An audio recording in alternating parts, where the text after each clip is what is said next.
Hello, hello everyone, and peace of Christ to all of you. And today we have a new topic, but it's the same story as usual. And we hope today we will have some Muslims who they are smarter, more intelligent, more knowledgeable, who they can educate us about their amazing cult. Please invite your friends, share the link with everybody you know, and I hope you guys you have a very good time, Christmas time with your family and your friends. And in the same time, you did something good for somebody. It will be a shame that we spend the Christmas, but we did not do one good thing during the Christmas time, like visiting somebody old, someone have no relatives, somebody have no friends, somebody need us. Do good, so the Lord, the good Lord, will remember you. As you see today, the title is about it is He who created for you all things. And first time I did read this verse long, long, long time ago. I did read it again because I said to myself, oh, maybe here Muhammad is speaking, talking, and then I check it again and again and again, and no, it's Allah is talking. And it's really, really weird that this God, when he speak about himself, he say it is he.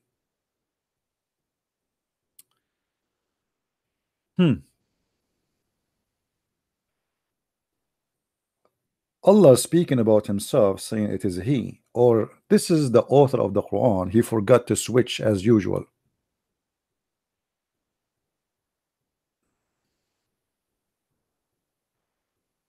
No, I never been a Muslim for a second. I am smarter than that. Will take me 2 seconds to find out that Islam is a stupid religion. From the first verse in the Quran. Have you ever heard of a God saying in the name of Allah and he is Allah? In the name of Allah and I am Allah. Imagine I start today my topic with you speaking in the name of Christian Prince. I mean, how crazy is that I am a Christian Prince and I say to you in the name of Christian Prince? My friend, obviously if somebody here taking too much hashish, if this is the first verse in the Quran saying in the name of Allah, what about the second verse? The second verse, thank you Allah. How in the world Allah is talking and he say thank you Allah? I mean, somebody here is really drunk and somebody here is suffering from mental illness. Praise be to Allah. Allah saying praise be to Allah. You ask the Muslim, they say, oh no, here we are praying. My friend, where it says a pray like this, when they ask Jesus how to pray, he says, say this, our Father art of heaven. There's nowhere here it says somebody saying to somebody pray.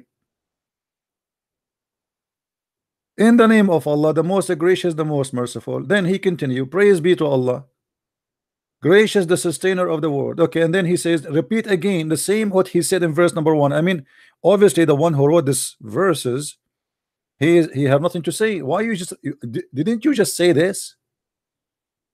Why you are saying it again? We got it. We got it, man.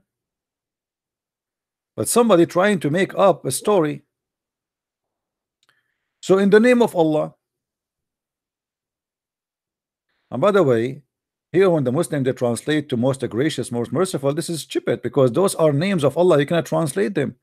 Ar-Rahman, Ar-Rahim is not most gracious, most merciful. I understand you might translate the meaning, but you don't translate a name. And later we can talk about how the names came to existence. Muhammad, he stole them from somebody else.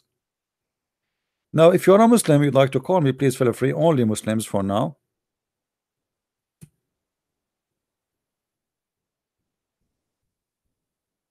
You can call me.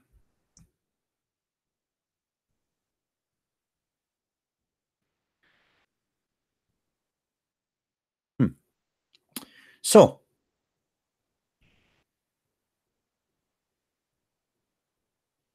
each time I look at this God, I find something funny about him.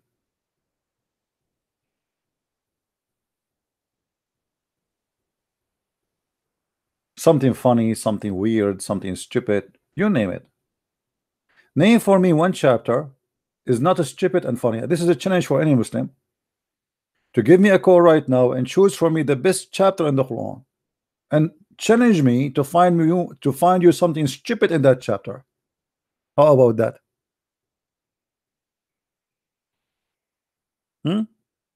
Any chapter, you name it. You have from 1 to 114. Anyone want to take the challenge?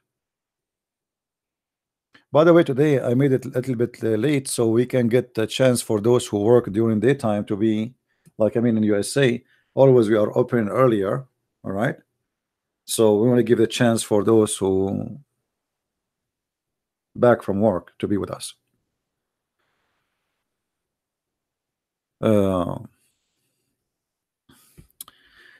No problem, Annie. You know, Act 17 is on live on air now. So if anyone guys like to go and watch David Wood, please feel free. It doesn't matter really what channel you go to, as long we are sharing the same, we have the same fight anyway. God is good. You know, when a Muslim he speak about how amazing his Quran, the same second he starts speaking about how amazing his Quran, in my side, in my brain, I say how amazing stupidity is. In other way, I'm saying to myself how amazing how stupid he is.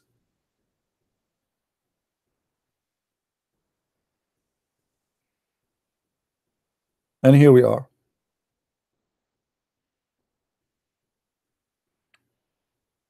Who wanna call us? By the way, Santa Claus brought me nothing. See, I told you Santa Claus is not real.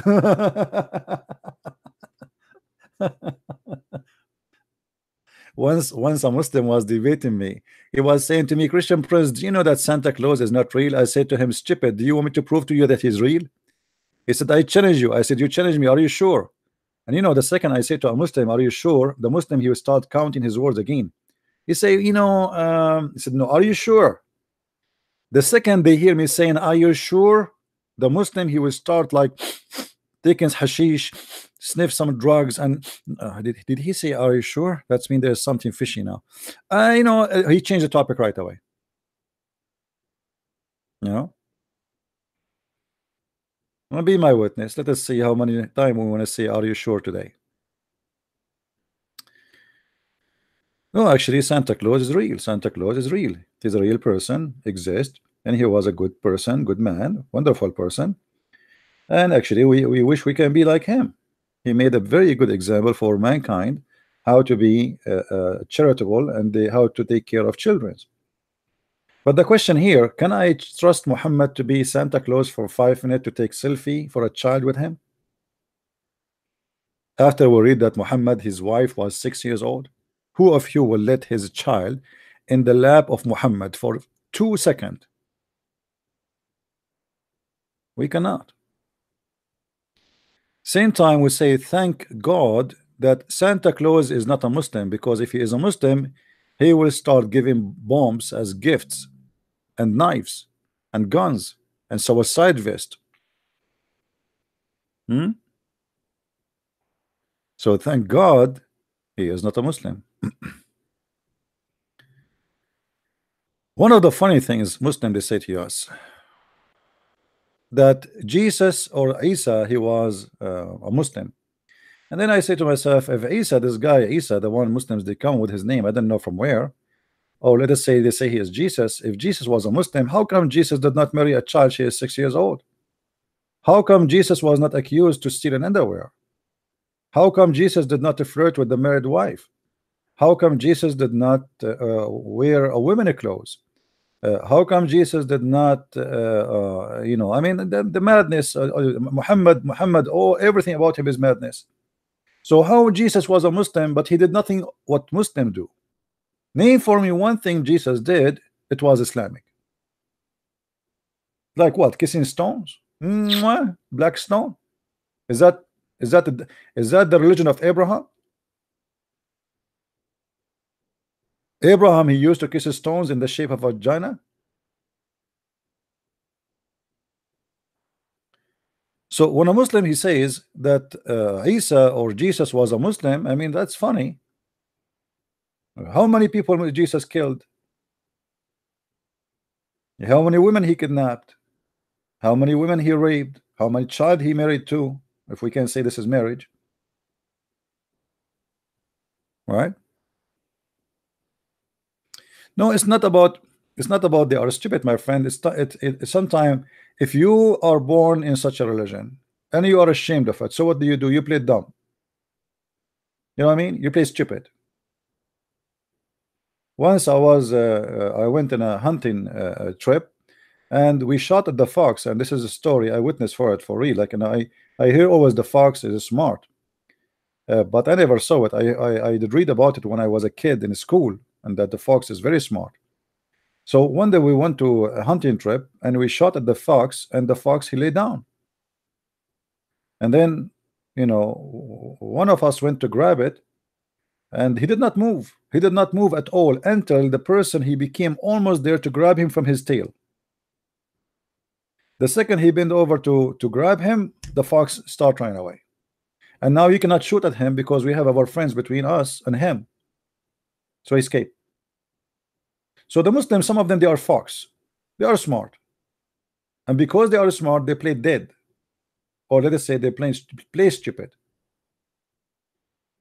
It is something they are ashamed of, but they cannot get rid of. Like it's like a glue. He is born of a family, he is like this, his family is like that, and the punishment is severe if you speak one word against it. So what do you want him to do? Like yesterday we showed the guy how stupid his prophet saying that if a man have orgasm first, the baby will be a boy, and the women have orgasm first, the baby will be a girl. The guy, he said, so what the problem? We believe it. We believe it.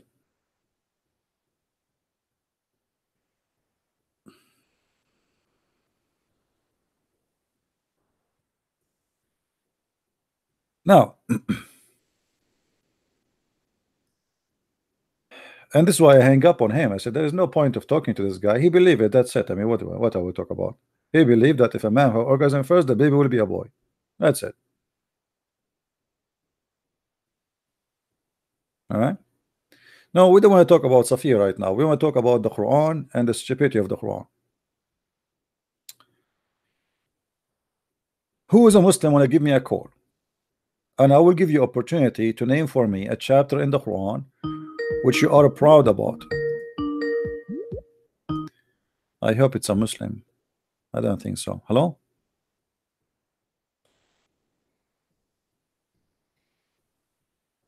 Hello? Yes, you hear me? Hi, yes, Christian Prince? Yeah, it's me. Hi, so I'm sorry, I know that you want to give priority to Muslim callers right now, but right. I have to go to work and I wanted to ask you a quick question that's kind of relating to the topic, if that's okay with you. Sure, go ahead. Okay, so I've been wondering your opinion on this. Do you think that Muhammad actually wrote the Quran by himself, like the origins of it? Do you think that he actually intentionally wanted to deceive people, or was it something else? Like, was he like mentally ill, or was he actually planning it from the beginning? Okay, did you watch the movie? It's called The Love Guru. No. No? Okay, you should watch it. It's funny comedy. Okay, and the reason I'm saying that because the story of Muhammad is very close to the Love Guru, except that this guy, he is a specialist in sex, and Muhammad is specialist in sex and God. I will answer you, but in order to answer you to this question, we have to go step by step.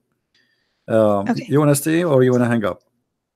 I can hang up. It's fine. All right, because you said you All want to right. go, and maybe you can hear me when you are driving. But be careful, Yeah, I don't can. have an accident, okay?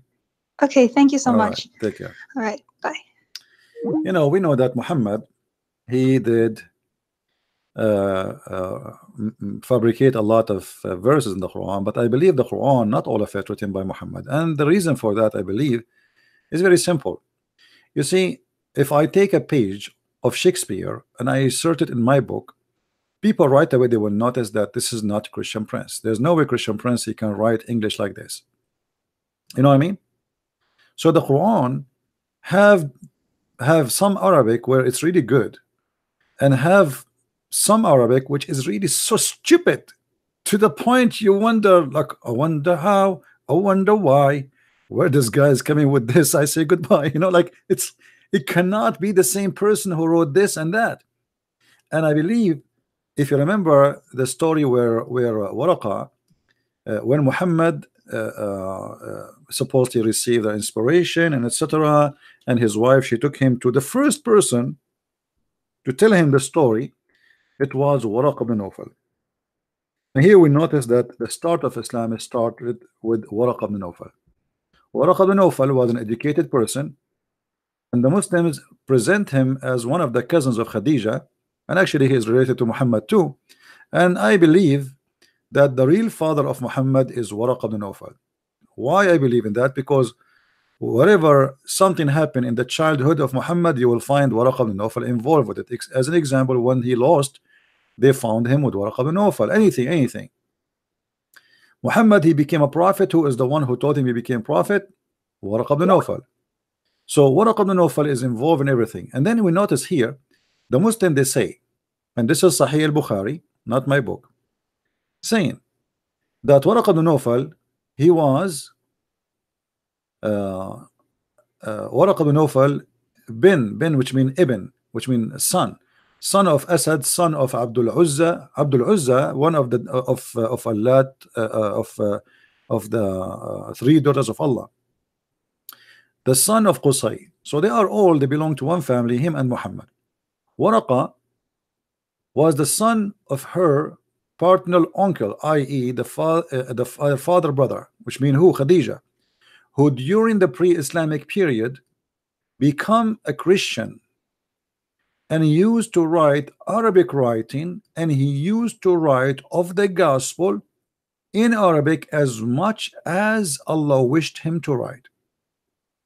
Now you notice here with me, it says that as much as Allah wished him to write. So this guy was inspired by Allah. He is not doing it by his own, as much it was inspiration from Allah. And what he was writing? He was writing a book in Arabic, which is the gospel, and that is the Quran. If we ask the Muslims, where is this gospel? Here we go. This is in the time of Muhammad. Muhammad was alive, Muslims were alive. Where we can find this gospel which written in Arabic? In the time of Waraqa. The Muslim, they say to us that the gospel was corrupted, but Waraqa is a great man in Islam, and even Muhammad speak of him that he will go to heaven. So Waraqa, the one who founded, or let us say he translated the gospel into Arabic.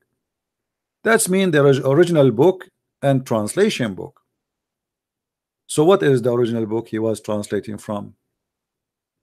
Obviously is going to be one of the three languages: Aramaic, Greek, or Hebrew. Mostly it is in Aramaic, and it can be Greek. I don't think he speaks Hebrew. Some evidence, made us lead us to believe that maybe it was the Greek one. As an example, the Quran speak about the gospel, call it Injil, and Injil is a Greek word. So that will lead us that the one who was translating, either he, mostly he speak Greek, or maybe he speak Aramaic. However, I believe it was mix of both, which mean there is some Greek words involved and some, but the majority was Aramaic.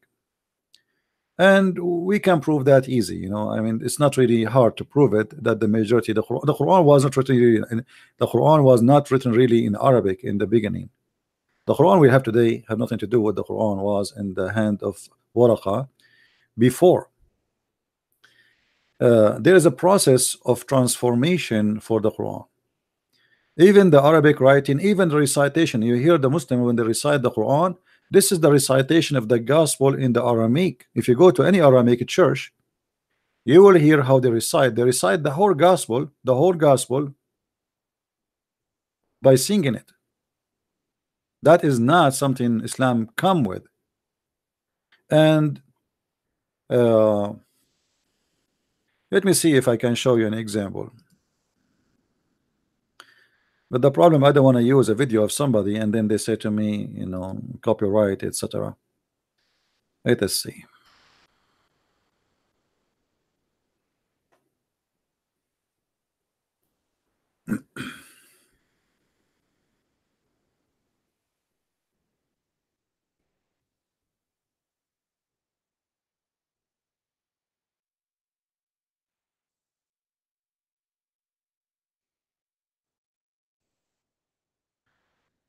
All right.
Ameen. All right.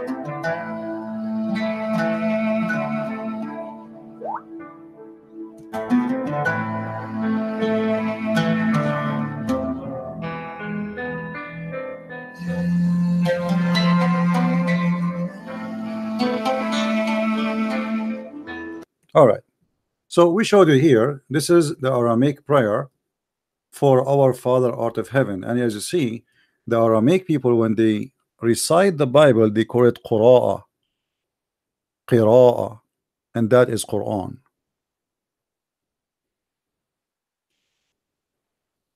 Quran and Qira'ah. I understand, but you know, I'm not like I know a little bit of Aramaic, but you know, but not really much. Uh, Qira'ah. Until now, if you go to any church in the Middle East, they say قراءة من كتاب يوحنا, which means reading from the book of Yohanna. قراءة, that is Quran. The Quran was a قراءة with recitation, with singing. What he was doing now, it was a قراءة.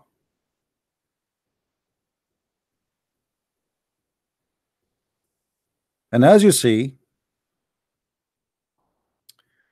Syriac and Aramaic, yeah, they are the same actually, but the Aramaic, there is version of it, like there is an ancient, there's a newer, there's etc., you know. So the Aramaic is a stages. There's ancient Aramaic, the same as an ancient Hebrew. Uh, the Quran, most likely, it was a mix of book, or let us say kind of mix between Arabic and other Aramaic and other languages, which came later to be Arabic. This is why when you read Arabic, you're not reading really a language by itself. It is a language of mix. Some words are Ethiopian, some words are Hebrew, some words are Aramaic, but the majority of it is Aramaic. Like all of you, actually, you speak Aramaic without knowing. Each time you pray, you say Amin. Amin is an Aramaic. This is not a Hebrew. This is not Arabic. This is a pure Aramaic, which means I believe, I agree. All right. There's tons of words we use around us in the world today is Aramaic, including the numbers you see in front of you in the English numbers. They say to you those Arabic numbers. The fact those are not Arabic numbers. Those are Aramaic alphabet and numbers in the same time. The Aramaic alphabet is the numbers in the same time. The Aramaic was one of the most advanced nations ever, and most of mankind, their science and knowledge is involved with the Aramaic language. Let us say in certain time the Aramaic was a major language of knowledge until Islam came and destroyed everything. Now we go back to our topic. If you remember, you know, there is many chapters in the Quran. You don't know even what Muhammad is talking about. As an example, look what the Aramaic is doing. In the beginning of the chapter Al-Baqarah, it says Alif A Lam Mim. If you ask any Muslim what does that mean, everybody will start giving you a guess. What A La Mim? 3 letters. What does that mean? They mean nothing. But for the Aramaic people, it means something. You remember yesterday we showed you the coding about what Kahayas in chapter 19, verse 19, verse number 1. It says Kaha Ya Ayn Sod. Those letters, they are equal to a sentence, same as here, Alif Lam Mim. So Muhammad was obviously copying. Otherwise, if Muhammad was not copying, he should tell us then what this is mean. You know what I mean? Have you ever heard of a prophet? He is delivering a message, but he himself do not know what the message mean, unless he is stealing.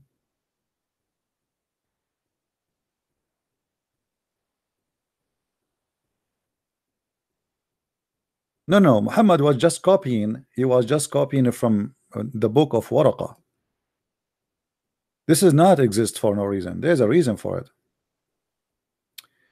But because they don't know what he meant.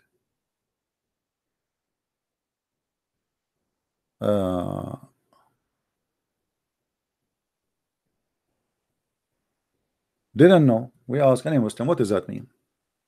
What Kahiyas mean? What Alif Lam mean? What? There's tons of letters like this in the Quran, and you will notice always they are in the beginning of the chapters, not in the middle, not in the end. It's right away in the beginning.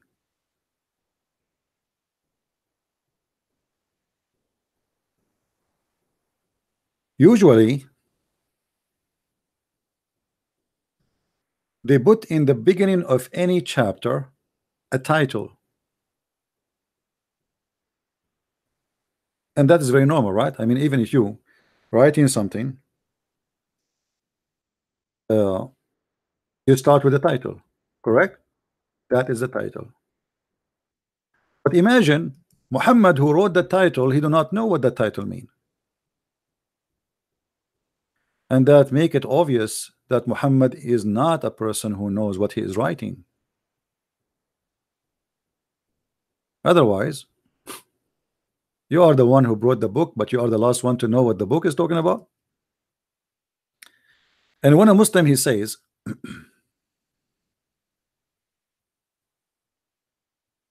Allah knows best. Like if we go right now and see the interpretation for this, let us see.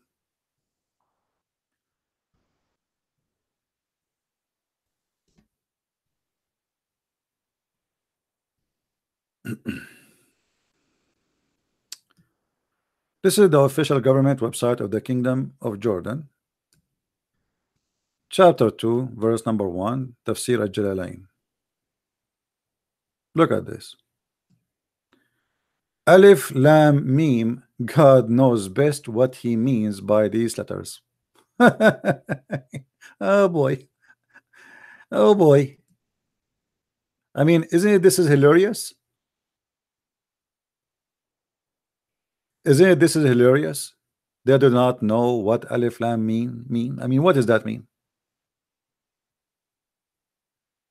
Because if you are a thief and you copy the book of somebody else, you will not know. You know what I mean? If I, if you like, I have my books, and then you ask me something you wrote in your book, and then I say I do not know what it's mean. Obviously, you are not the one who wrote the book, correct? Why Muhammad? Why the Muslim did not ask him what does that mean?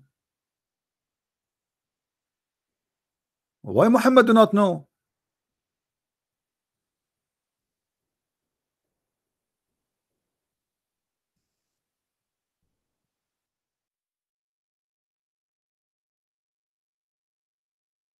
Because he's a thief.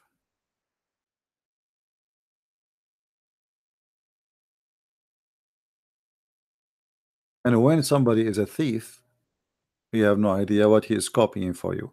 This is why Muhammad he made a chapter in the Quran saying, or he said in another chapter, that there is verses in the Quran nobody knows what they mean save Allah. Mm. Okay, so what? So why those verses are existed?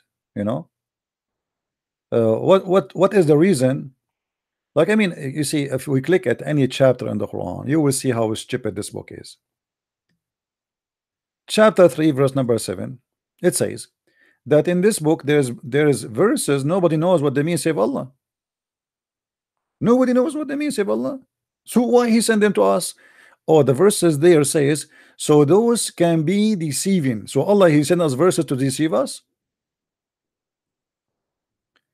Nobody knows what they mean. And those who have a disease in their heart, they will give it their own interpretation. But who is the one who followed the Quran? The Muslims. So why Allah is deceiving the Muslims?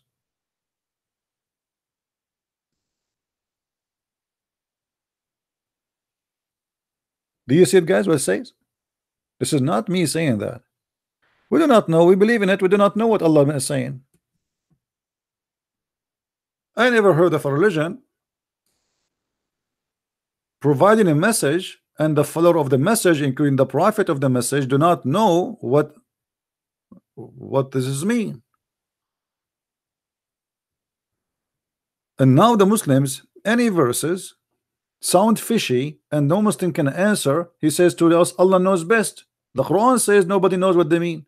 So he add that verse in this verse. Okay, how many verses? The verses which nobody knows what they mean. Nobody knows.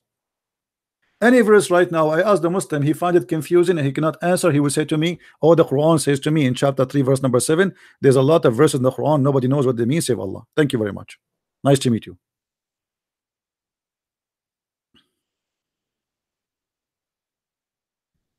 How this can be a religion?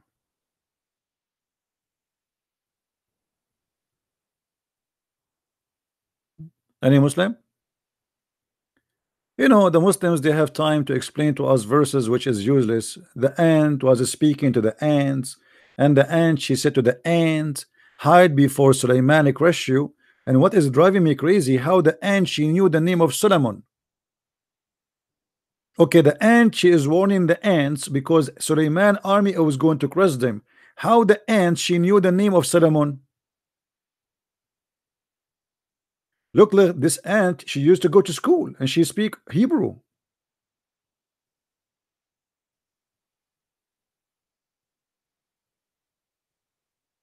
The army of Suleiman is coming, the ant, she heard the army, and okay, we got that. Okay, let us say there's an army and you are an ant, and now you see an army is coming, and now you are training the ants to hide.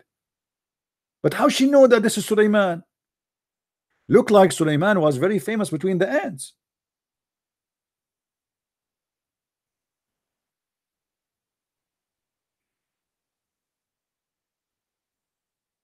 I mean, if I talk about stupidity, obviously here Muhammad, those verses is the fiction of Muhammad himself, not Waraqa. I believe this is the act of Muhammad. This is why they are silly and stupid. Muhammad, he heard the stories from the Jews, and those stories he liked them, and he believed they are true. You see, if you go in the Talmud, if you go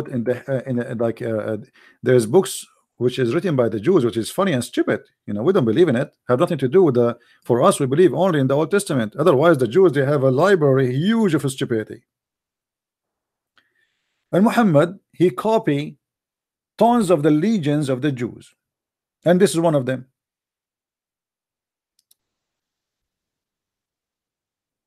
The Jews, they used to teach their children's stories about the glorious David and the glorious Suleiman, and all those stories are full with stupid fairy tale stories. Suleiman, he used to have a flying carpet. Suleiman, he used to have an army of a chicken, army of birds, army of everything, a genie. I mean, you name it. Muhammad, he heard those stories, he liked it. And then look, and before Solomon were marshaled the host of jinn and men and birds. Have you ever heard of this? By the way, Trump right now is in Iraq. The first brigade arrived to Iraq, which is in charge of security. It was the chicken. Have you ever heard of a king? He have an army of birds.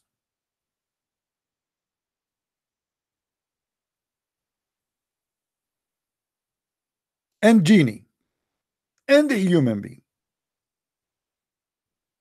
I'm not attacking Jews, my friend. I'm stating a fact. You get offended? What does it have to do about attacking the Jews? I mean, why people they cannot take it? If I say so, the Jews are what? Like they are God? We cannot speak about them. They have tons of stupid stories. So what if they are Jews? It's a red line for you. It's not red line for me. And Muhammad, he copied tons of those stupid stories from the Jews. There's a book you can go and download from the internet. It's for free. It's called The Legions of the Jews. Download it. Written by a Jew. Full of stories about the legions of the Jews. It's a legions, fairy tale stories. This is one of them.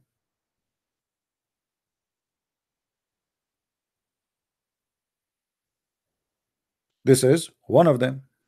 Muhammad, he hear the Jews, they say something, Muhammad, he believe it. As long the Jews is saying that, must be true, because those are the people of the book. They are expert. He is a thief. He is just a clown, or let us say he's a clown. He is an impostor. So the Jews are the people of the book, and whatever they say must be true, because they are, you know, they have the rabbis, they have them. Come on, there's no way they are lying. So Muhammad, he take whatever the Jews they say into consideration as a true story.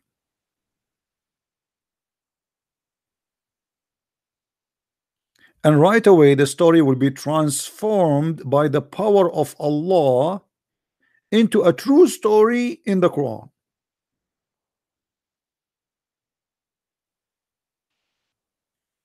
And this is exactly what happened to Muhammad. He heard the Jews, he took the story, he put in his Quran. And now look how funny the story. So in the front of Solomon, his host, of birds and genie and mankind. And then at length, when he came to the lowly valley of the ants, there's a valley, it's called the Valley of the Ants. Is that the United States of Ants? There's a valley, nobody lived there except ants. It's called the Valley of the Ants. Yeah, in the Middle East, you know, we don't separate things, like we don't mix things. We have a valley for the ants, we have a valley for cockroaches, we have a valley for mosquitoes, we have valley for you name it. I mean, it's very well organized. The Valley of the Ants. Actually, I contacted National Geographic or Google Map to add this to the map because I found the location. It was the window of my neighbor. So when he arrived to the Valley of the Ants, okay, what happened? One of the ants said, I mean, look at this. There's like a trillion billion ant, but Suleiman, he heard only one of them. Look how unique his reception is. One of the ants. Like the ants are like, by the way, ants are deaf and they are mute. They don't talk. They communicate, yes, but they don't talk. All creatures, they have a communication method, but they don't talk. And here the Quran shows us a stupid story. So one of the ants, the question, why Solomon, he was able to hear only one ant? What about the rest? What was the rest was doing? Only one ant was talking. That's it. Or maybe this is the only talking ant.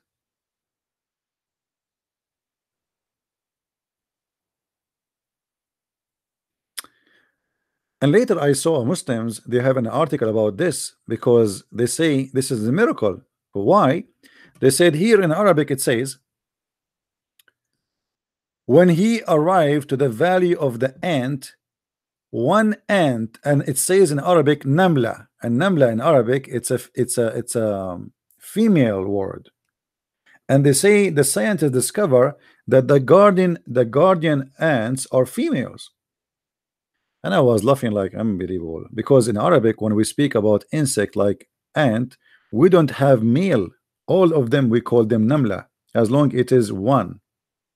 So it's male or female, we call it namla. But because you do not know, it's the word is a female. The word itself is a female, not the object. As an example, when we say table in Arabic, tawila, the tawila is mu'annath, female. But the tawila, the table, is not a female. Have you ever heard of the table have a vagina? So this is not about the object is a female. It's about the word itself.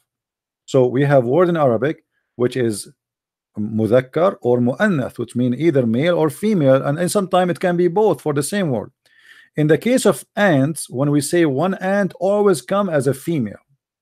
And the Muslim, they made a story of it. They say, see,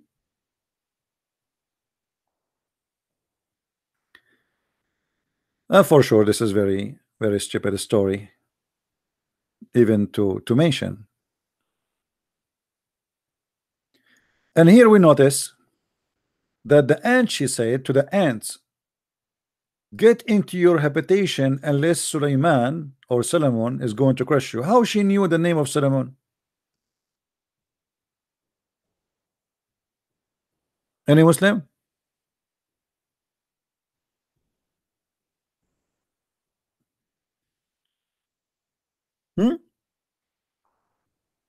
Suleiman is a prophet, I got it. Allah, he gave him the ability to speak many languages, including, but by the way, the Quran says that Allah, he taught Suleiman the language of the birds. Yet how Suleiman is speaking the language of the ants? I mean, imagine I teach you the language of the goat, but you speak the language of ants. So we will let it go. Suleiman, he speak languages, he hear all kind of things. He have a big ears, he can hear anything. Okay, but how the ant, she knew the name of Solomon? And you will see that Sulaiman smiled when he was amused at her speech. So the Quran confirmed that it is a speech. But ants don't talk. Ants, they communicate in two ways: vibration or chemical. There's no talk. And the funny is that Sulaiman, he heard the ant in their language, but he understand the ant in his language. And because Allah, he found this story is so important, he decided to put it for us in a book. Let me make it simple for you, for the fool, the one who is slow. For sure, not all of you are slow, but there is some, they are very slow. Let us say I am God, and then there is a guy, his name Potato. He was walking in the valley of tomato, and then he heard an ant, she saying to the other ant, hide, otherwise Potato is going to destroy you. Why this story is amazing to Allah to write it down for us? What is special about it? Are you getting my point? Allah, the God, was supposedly who created the galaxies. He have stars. He have I mean, look at this world, how amazing it is. The earth is not even a dust. And now this God is so interested in a speech of an ant. Allah start writing down. Hold on. What the ant she said? What the ant she said? The ant in the day of etc. Sulaiman was in the valley. Allah became a historian now, and he want to tell us the history about a speech of an ant. This ant enter history, and now every Abdul in the world, he recite the song of the ant. Until the alive to the ant valley, and the ant she said, enter home. They answer, let us go, Sulaiman will destroy us. La la la la la la. I mean, this is so much, man. The God of Islam, he is reporting for us this amazing story. What is special about this story? You see, the God of Islam, he have no time to write for us what happened to Jesus. As an example, the crucifixion of Jesus, which is the most debatable issue between Christianity and Islam, the Quran speak about it only one verse. Allah have no time to tell us what happened to Jesus, but Allah has time to tell us Sulaiman was walking in the valley of the ants, and one of the ants she said to the other ants, you better hide, otherwise Sulaiman will crush you. And Sulaiman, he smiled, amused about his speech. And then Sulaiman, he said, oh Lord, thank you Allah, thank you brother, thank you Allah, thank you because you taught me the language of the ants. But Allah did not teach you the language of the ants. Any Muslim here between the bushes can tell me how Sulaiman he understood the language of the ants if Allah taught him only the language of the birds? Anyone?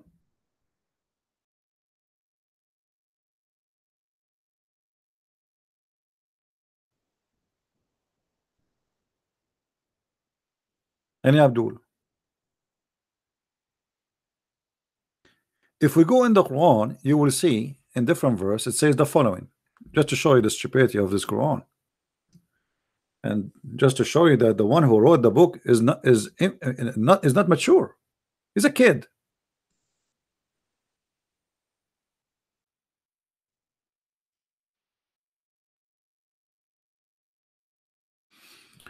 All right. In chapter 17, verse number 27, sorry, verse number 16, it says, and Solomon was David higher. He said, oh ye people, etc., etc., etc. Okay, and then you know, the story continue, and then we find out that Allah, he taught him the language of the birds, not the language of the ants. Any Muslim have a comment?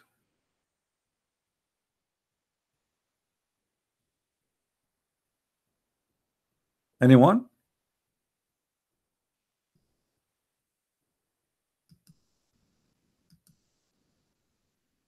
Who is a Muslim have a comment?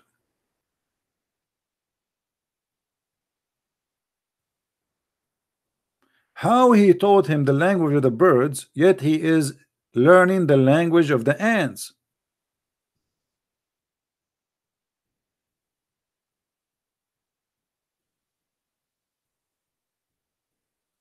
We have been taught the speech of the birds.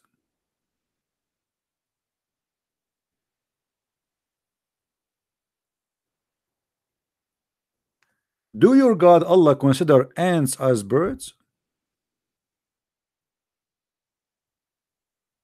Muslims?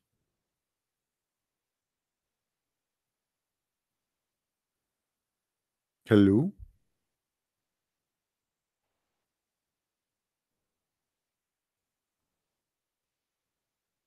Are they birds?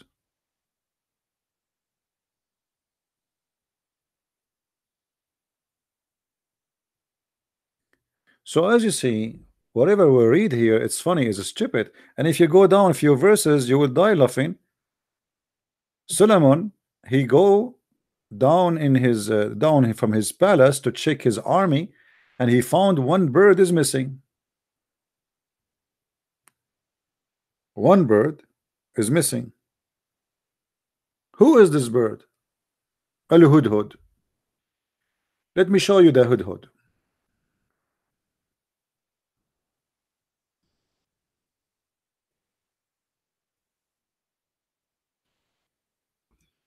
Al-Hudhud.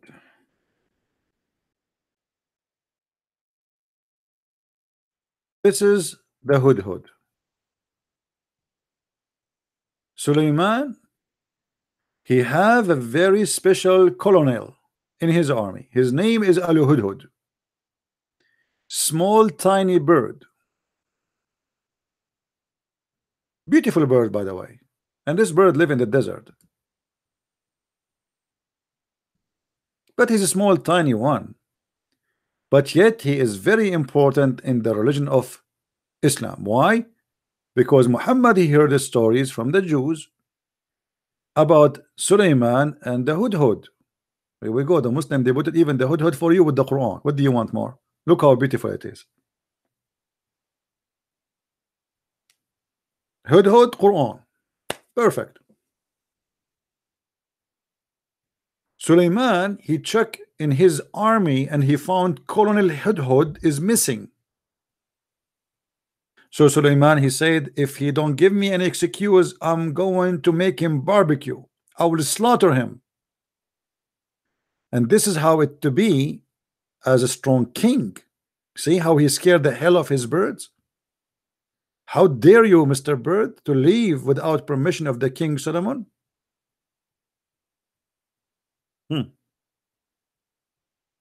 Any Muslim have a comment? Is that a true story?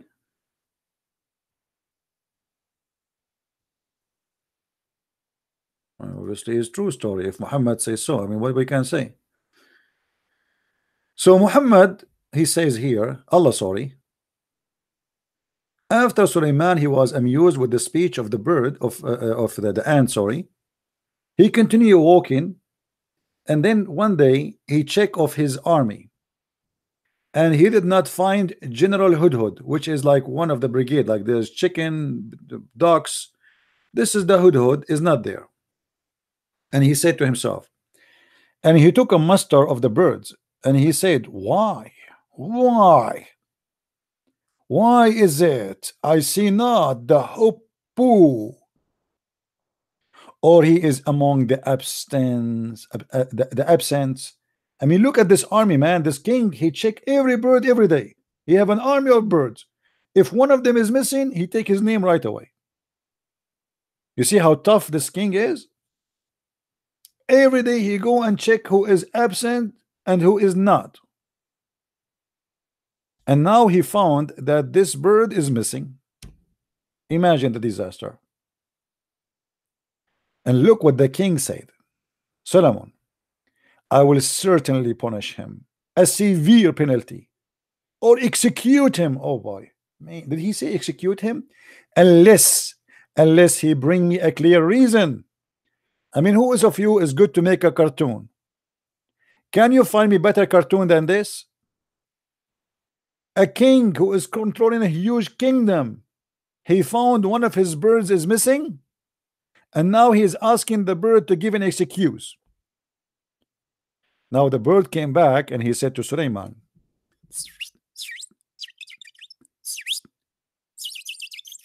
Suleiman said, what? No way. Oh, wow. How this happen?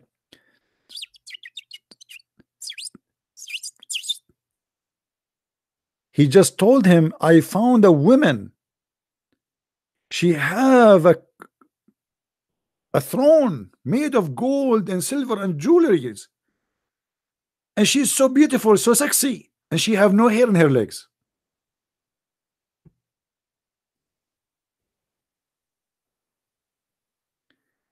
Is that true Muslims, or I'm making things up?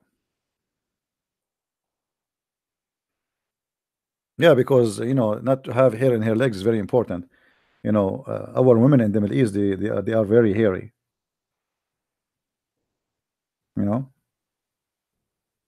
That's why our females in the Middle East, if they don't shave their mustache for 2 days, they will have a beard. So it was a big problem for Suleiman to find a woman she have no hair. It was impossible at that time. All of us Middle Eastern, we used to look like monkeys one day.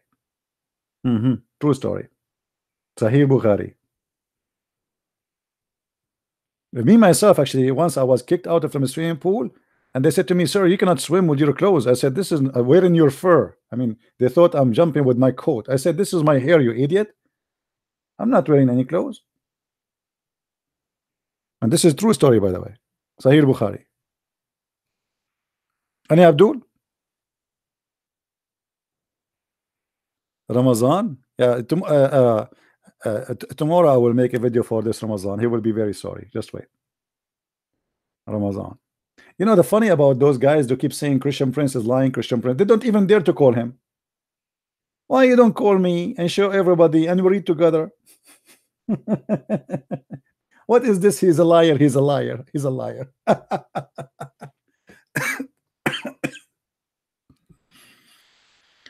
Oh boy. Do we have any brave Muslim would like to call me? Our Skype is open, and you are the one Muslims are scared to open your Skype, so we can't call you. I called the D show many times, and they refused to let me go through. We asked for Zakir Naik number, they refused to let me go through. We asked Shabir Ali to debate me. In the beginning he accept, and then he regret. He said he's busy with his PhD, and that was long time ago. And since then he is busy.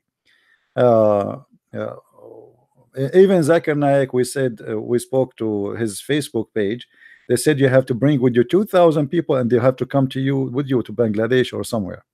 I mean, they are trying to find all kind of stupid excuses. We challenged Hijab and his nurse Ali Dawa, and he said to the, I accept. And then second day he made a video, says I will not debate Christian Prince. Who name for me one person of them he dared to debate me. He will go, my Skype is open, call me and get me busted. You see, you have my books, you say my books is full of lies, and the funny, they say they found in my book only 2 lies. That means the rest of the book is a disaster. You know what I'm saying?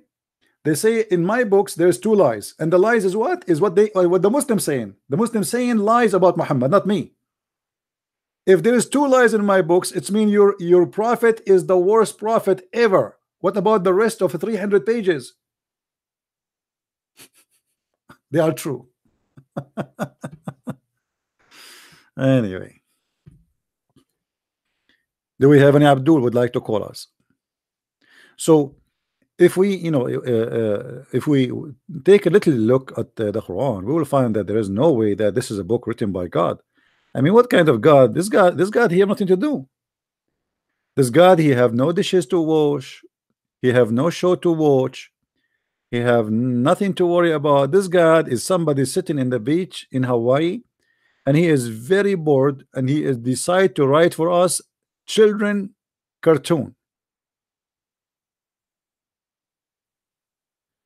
Ask yourself, Muslims, can you really believe that this is God talking here?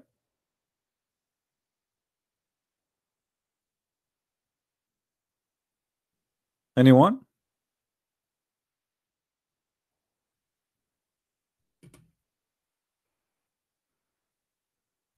Nightmare in the chat. Nightmare, hold on, if he's in the chat, let me see. Is he in the chat?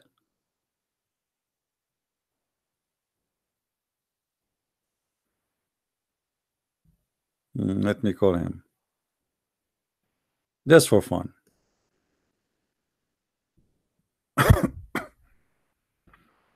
Is he in the chat?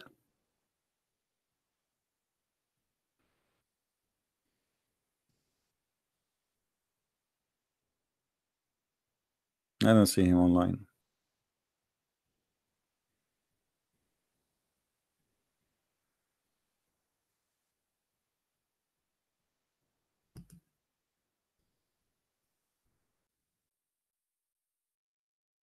See what happened when we are like desperately trying to find a Muslim?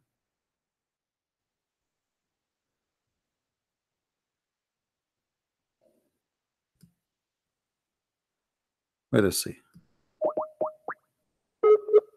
I'm calling him Nightmare if he's online. I don't know. Is he online?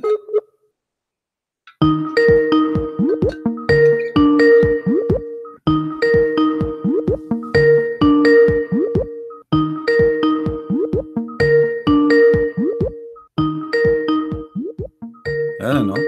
He's not answering. Okay, call me if you are online, Nightmare.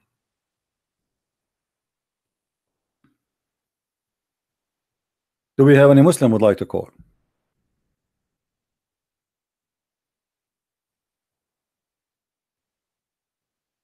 Anyone?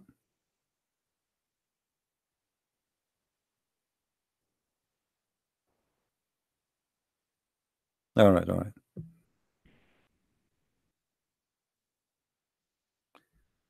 Do we have any Muslim would like to call us? How this book can be a book of God? What is the job of your God? I mean, he have nothing to do in life. That's it. Is busy now to report for us a story of a bird is missing of Suleiman. And this bird, his qualification is to find women who have no hair in their legs.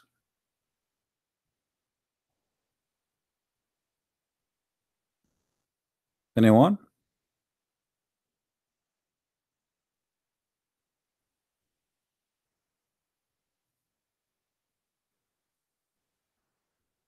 No Muslim? Okay, we continue anyway. So if you take any chapter in the Quran, you will find that all of them, they are really stupid and really mad, and there is no way that this is words written by God. And yet the Muslim, they say to us, this is amazing Quran. Nobody can write Quran like this. Nobody can write Quran like this.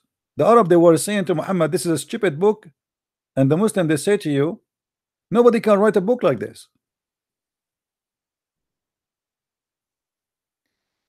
Imagine if I today announce myself a prophet and come to the Muslims and say to them, I was walking in the valley of the cockroaches, and one of the cockroaches says to the other cockroaches, hide, otherwise a Christian prince will crush you.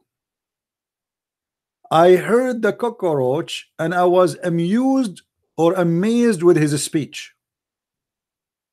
If I make a video says that, what the Muslim will say about me? How many of them they will call me crazy, liar, stupid, mad, see a doctor, etc. How this story here is accepted just because it's in the Quran?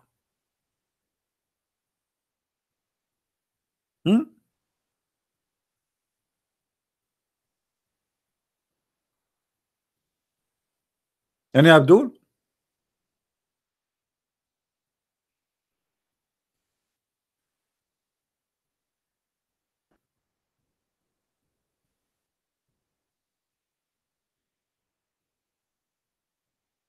Anyone? The story in front of us, the story of Suleiman, the chapter of the end. Actually, in the chapter of the end, as long we are here, we can go to the chapter, the same chapter, verse number 82.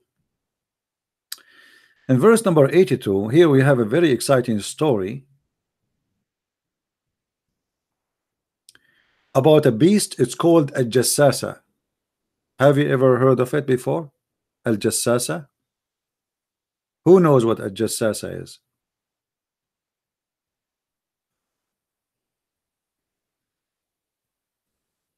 Anyone knows? What is a Jassasa? Who is a Muslim want to give us a call and tell us what is a Jassasa? A Jassasa simply is a beast, and this beast will teach us Quran. It says in Arabic, إذا وقع القول عليهم أخرجنا لهم دابة من الأرض تكلمهم أن الناس كانوا بآياتنا لا يوقنون. So this beast will come from the ground and is going to teach us how to behave and to show us how amazing the Quran is, and is going to have the staff of Moses and the ring of Solomon. And this Jassasa is going to hit us in our face. So all the Christians, the Jews, the Hindus, the Buddhists, the atheists, they will turn black, because this is a punishment from Allah. Allah, He punished people by making them black, and those who they are Muslims, Allah will make them white. Now some Muslim will say this is a lie. Let us see if it's a lie or not. We will go to the most authentic lying book ever, Ibn Kathir, which is made to defend Islam. This is chapter 27, and this is verse 82.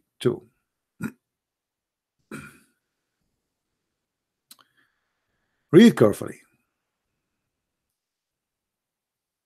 And by the way, Ibn Kathir in English is totally different from Ibn Kathir in Arabic, as usual. They lie in the translation. The beast emerged from the earth. This beast, which will emerge at the end of the time, when mankind has become corrupt and neglected the command of Allah and the change to religion. Allah will cause the beast to emerge from the earth. It was said that it will be brought from Mecca. The beast will come from Mecca. That's amazing.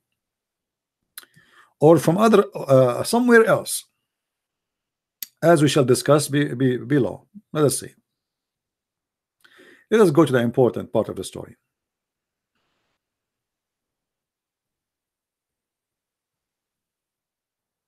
Read with me. The beast will emerge from the earth, and with it will be the staff of Moses and the ring of Suleiman, which means Solomon. Peace be upon both. It will strike the nose of the disbeliever with the staff, and it will make the face of the believer bright with the ring. As it doesn't say bright, it says it will make it shining white. Okay. Until when people gather to eat, they will be able to recognize the believers from disbelievers. So how they will recognize? From the face looking. And here he continue. It will strike the nose of the disbeliever with the ring, and it will make the face of the believer, the believer, bright with the staff, until the people gather to the meal, and they will say one to another, "O believer, O disbeliever." You see, until now, the word white and black is not mentioned in the translation. Why? In order to deceive you. However, you will notice here that they could not hide it no more. It says here, it will bring out with it the staff of Moses and the ring of Suleiman. There will be no believer left without making a white spot on his face, which will spread until his face shining white as a result. See, it's about being white, not shining. So it will be extremely white. This is what shining here presents supposedly. And there will be no disbeliever left without making a black spot in his face, which will spread until his face black as a result. Do you see it? Any Muslim have a comment? So anyone who don't believe in Allah, Allah will punish him and will make him a black. And the Muslim, they say to us that Islam respect black people.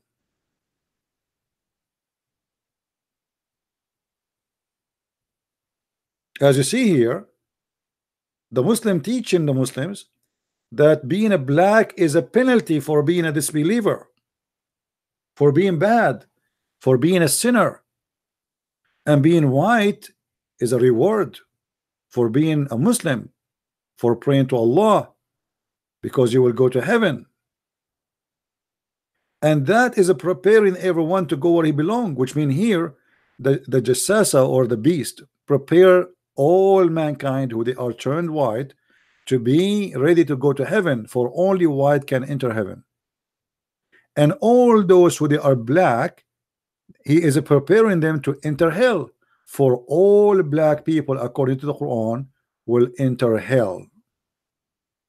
And the Muslim, they love to deny, and they say, oh, did you hear about the sermon of the Prophet? Did you hear about the sermon of the Prophet? My friend, there's no way that the sermon of the Prophet is true.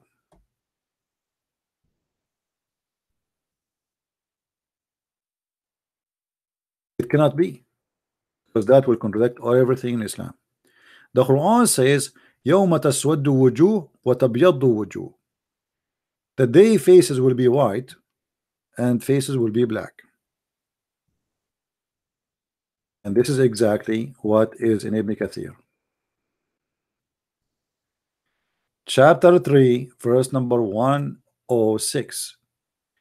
The Muslim in their translation, look what they say. Most of them actually, they even don't put the word white or black there. They hide it. The day which faces will turn white and faces will turn black. What day is that? That is the same day mentioned about a Jassasa, as we showed you, where the beast will come and will turn every face between a black and white, depending of your belief. So if you are a believer, you will turn to be white. If you are a disbeliever, Allah will make you black.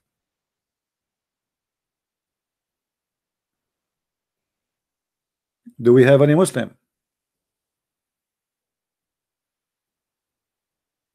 And remember, Muhammad, he did not hide his racism to black color, to the point he said that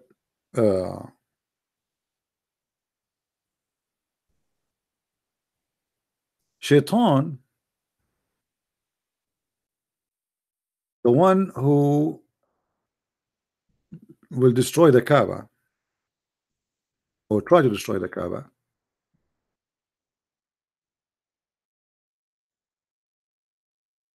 let us see.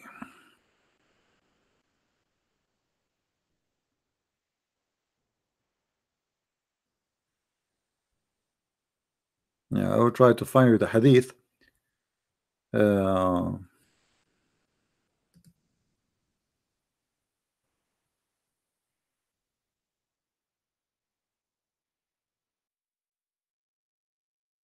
About the Ethiopian.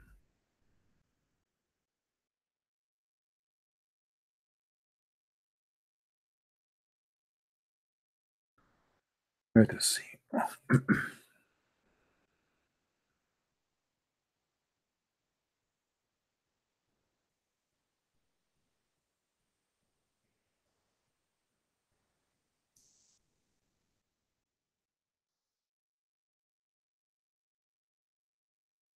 Let us see here.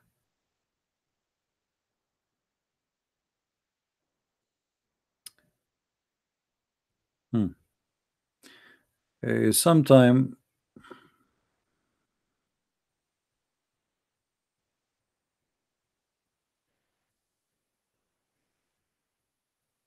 this website is not easy to find what you are looking for, but I'm not going to mention it and not show it, because the Muslim, they will say, is making things up.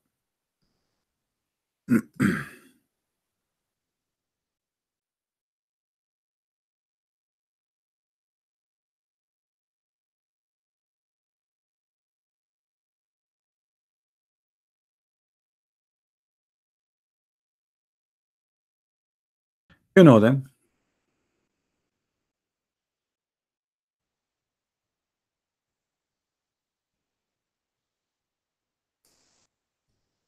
You know what I mean? If we don't show it, they will say he's making things up. Okay.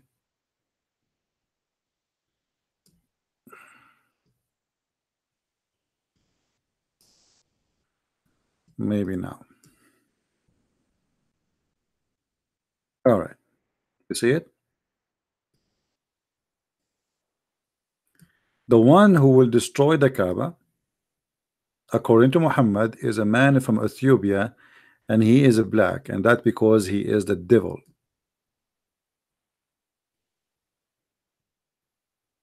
And you will notice here, Muhammad, he is making fun of his look because he is a black man, and he is making fun of his legs and his shape. So he called him Dhu Suwayqatain, the man with the funny chunks, small chunks, funny chunks. Do you see it?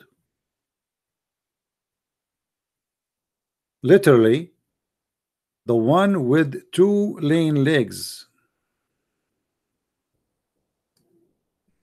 He is from Ethiopia, will demolish the Kaaba.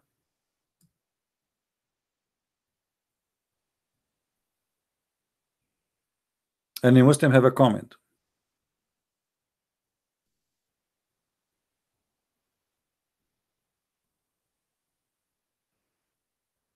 Any Muslim has any comment? This is a weak hadith. This is Sahih Bukhari. What weak hadith? Any story we find it in Islamic books, it's a weak hadith right away. This is Sahih Bukhari, my friend. What weak hadith? Don't you see? Sahih Bukhari, Sahih Muslim.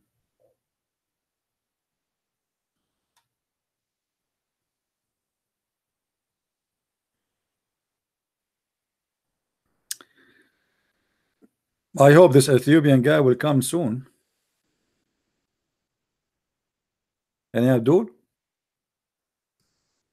and not to forget to mention that Muhammad, he said that any black animal should be killed.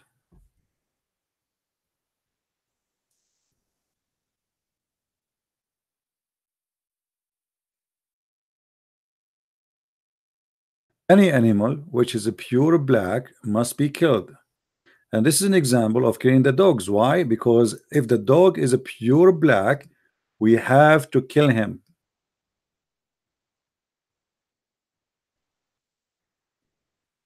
I challenge any Muslim to tell me why. No, not only the dogs. Any it says a bahim. Bahim in Arabic it means any pure black. Any pure black animal should be killed. Pure black.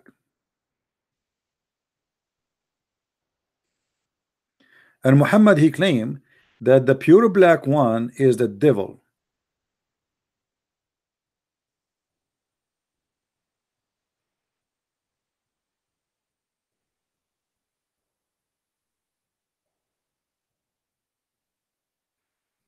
Anyone?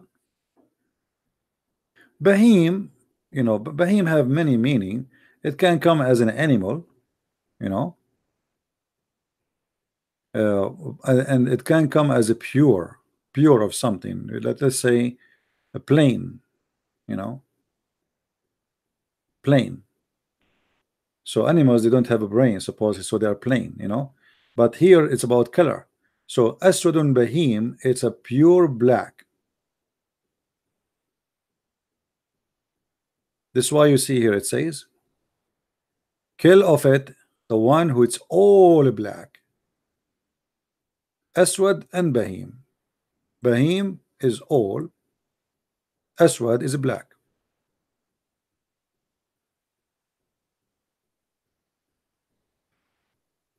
And I challenge any Muslim to explain to me what is the purpose of killing a black dog. I mean, is that a wisdom of God?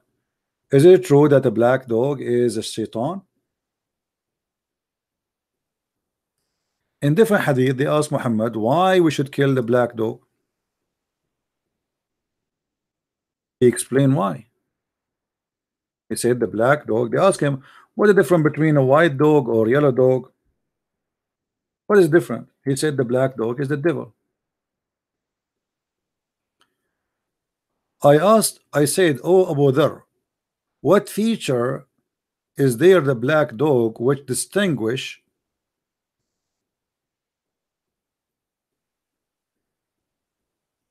it from the red dog or yellow dog?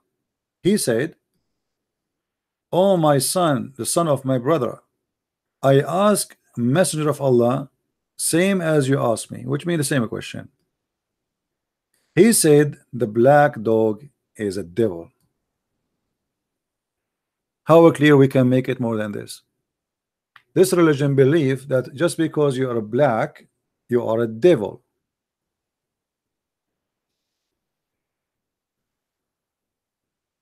Any Muslim have a comment?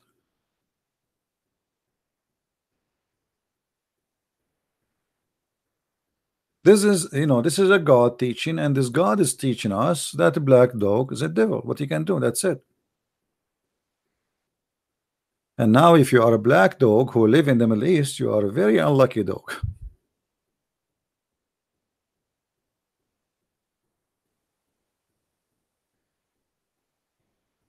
Even when the shaitan, he throws satanic verses, as the Muslim they say it's a lie, they try to defend it, you will see that the shaitan, he came to him in the image of Jibreel,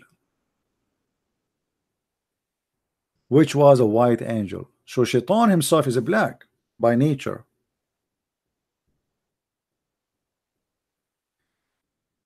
Let's see if we can find.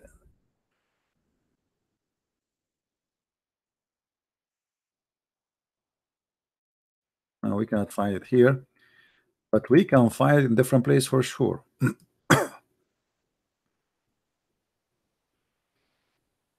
All right. This is Tafsir al-Baghawi, volume number 5. And here you will see this is for the interpretation of Muhammad receiving satanic verses. You will see that Muhammad here, he recite that the 3 daughters of Allah, their recitation, their intercession is a must. And when Quraysh, they heard this, they were so happy when he heard that, saying that in his Quran. And then when he finished reciting, he bowed down, and all the believers and disbeliever bowed down with him. Now here the Muslim try to explain what happened to Muhammad, and they say the following.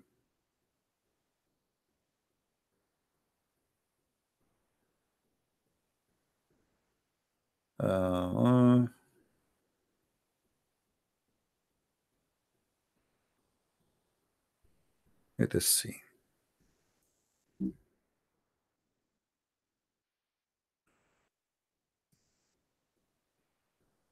Where is the Abiyad? Here we go. At the end of the page. And it said that there is a shaitan, his name is the white.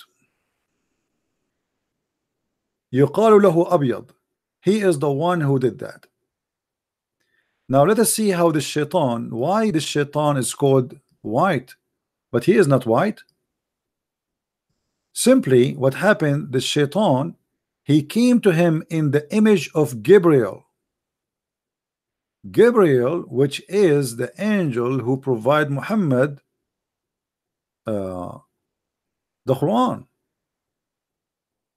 So the shaitan, he came in the image of Jibreel, as you see. And by the way, this is agreed upon by Shia and by Sunni. If we go here,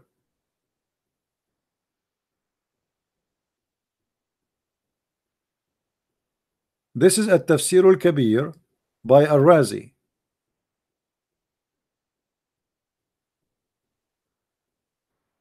It says the following.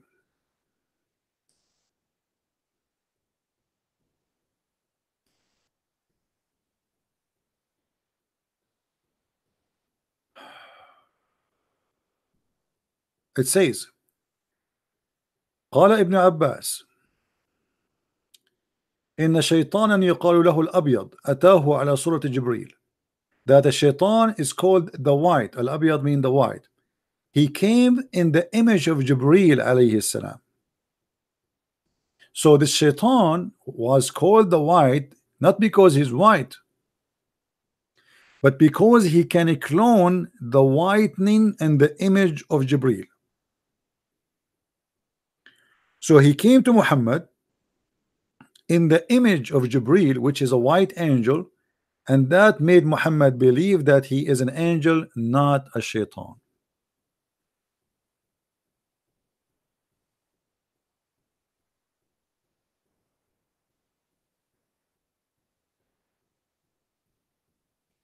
And you will see then, and later Gabriel or Jibreel came to Muhammad and he told him, I did not say that to you, and I did not bring this to you. Who is the one who gave you this? And this is why the satanic verses, Allah, he said supposedly Allah will delete whatever shaitan he threw in the mouth of Muhammad. By the way, tomorrow I'm going to make a video to answer those people in German, because finally they add subtitle for their videos in English, which will make us be able to understand what they are saying and get them busted. So tomorrow I will make a video, but I will make it in the other account, Christian Prince. The one is called the Christian Prince. Do we have any Muslim here when I call us?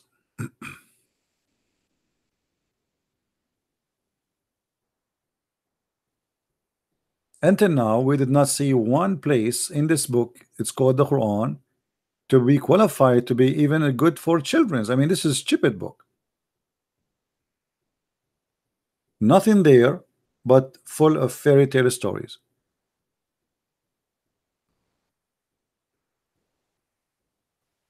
Any Muslim?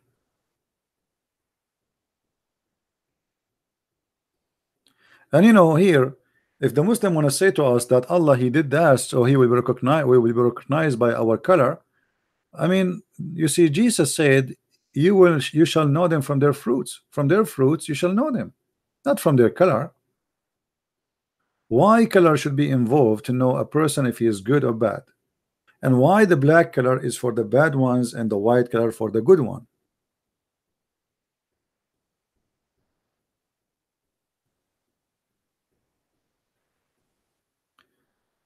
All right, my friend from Indonesia, good for you. Any Muslim can tell us? What is the point? I mean, a bad person can be white or can be black. Who care? I mean, what does have to do with being good or bad? If you remember, let me see if I can find where Muhammad he said,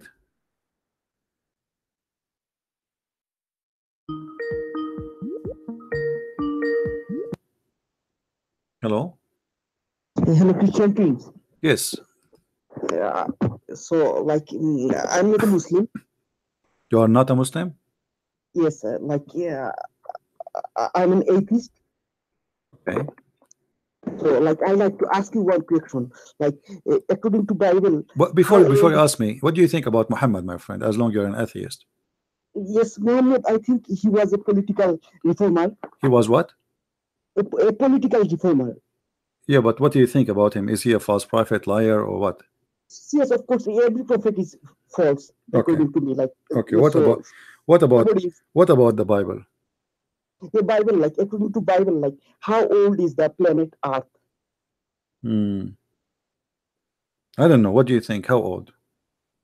Well, I don't know. That's why I'm asking you, because like what I heard, like from my research from internet. So it says like it's about 6,000 years old. So like somebody have like draw a line of the a line of the the I think Adam. Okay. So, Let me ask you. Let me ask you. What is the older writing a human being like until now we found for a human being? What is the older writing? But if you talk about the cave art, then it's like probably maybe million years. Million? I never saw such a thing. I don't know. I'm saying, can you show me a writing of a human being? What is the older writing? And where is this a human being you are talking about exist a million years ago? But let me tell you, my friend. First of all, you as an atheist and me as a believer, we have nothing to debate about, because simply you believe in theories and you call it science, but in fact it's not a science really. It's as much as a theory. And I'll explain to you. As an example, when they measure the age of the earth, what they do? Have you ever heard of the method of the salt in the sea? As an example, the salt of the sea. Have you ever heard of it? The salt. Yes, of course. Okay. Yes. What is the salt of the sea method or science? They say, well, we have etc. amount of water and etc. amount of salt, and every year the sea will add etc. amount of salt a year, and then by this we can divide the amount of salt to and we can find the missing number of the years. But this is stupid. Why? I will give an example. If we have a swimming pool, and the swimming pool, and we open a faucet, and the faucet is dropping, let us say 100 drop of water a minute, and then we measure how long this swimming pool will take, and then will take us to see even the size of the swimming pool, or vice versa, which means we can find the date. If we have the size of the swimming pool but we don't have the time, we can simply calculate how many drop of water a minute, and then how long it took the swimming pool to fill and how big it is, and then we will be able to find how many days it took to fill up the swimming pool. But this is if you assume that the faucet is dropping exactly like same amount of water, correct? And never changed. It was like a faucet. So this is not scientifically correct, because now the temperature of the earth is etc. If one volcano explode, just one, the whole earth temperature can change over a second. So we are assuming that nothing changed in this earth for a long time, and we are trying to apply a method which is very funny, that based on it we can calculate the dates. But who said that this is true? As an example, sometime there is a new, and actually always it happened, there's a new islands, they appear suddenly, they appear on top of the earth. Nobody can even claim it. In the middle of the ocean they appear, and there's many islands disappear. So if you want to calculate what happened to the earth by the random movement of the ground and how many islands appear, now that is stupid of us, because it might happen that in certain time thousands of islands appear and thousands of islands disappear. So we cannot take it as a random unless we are witnessing for real witnessing. Same as they do for what they call the Big Bang. What is the Big Bang? Can you explain to me?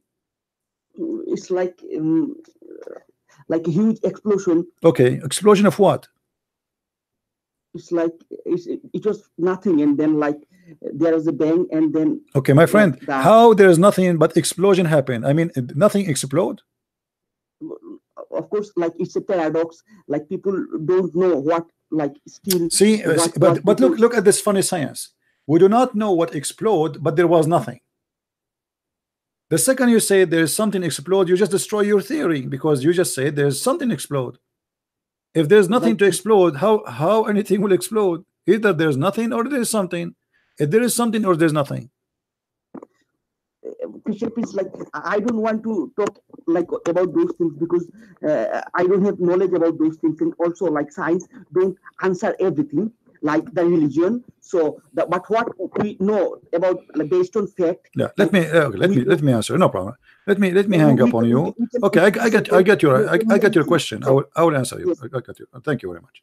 Okay, first of all, the Bible is not meant to be a scientific book, and there is no way that God, he explained to us how he created the world in few lines. Because if I want to write for you how the eye is created, just an eye or a mosquito, maybe I need thousands of pages. You see, when somebody he study, let us say he want to be an eye doctor, he have to read thousands and thousands of pages. All of it written is just about the function and the design of the eye. So thousands of pages written just to describe it. What about creating it? So simply when the Bible speaks about creation, God is not telling us really how he created. He's just telling us simple story. This is how things I brought to you. I am powerful and I do things. Otherwise, this is not a book of science and never meant to be a book of science. Do you think that God really he created the earth and the heaven like this? I mean, that's it. I mean, in a very simple story, if you want to write for us how he created the galaxies, then we need to receive billions of books, and we will spend our life and generation after generation, we will not be able to finish the first maybe shelf of books God he will give us to about how, what he create and how he create. So our book simply present to us God and what God can do, but is not presenting to us science and details. Otherwise, this is useless. We cannot even comprehend. Until now, your science is the most stupid science. You see, I don't believe really there is a science, even though like I can say like science discover like simple facts, yes, like how the baby is generated, how etc. But science until now is stupid. People are dying from AIDS, people are dying from cancer, people are dying, you know. Many years ago I lost my voice because I was drinking too much coffee.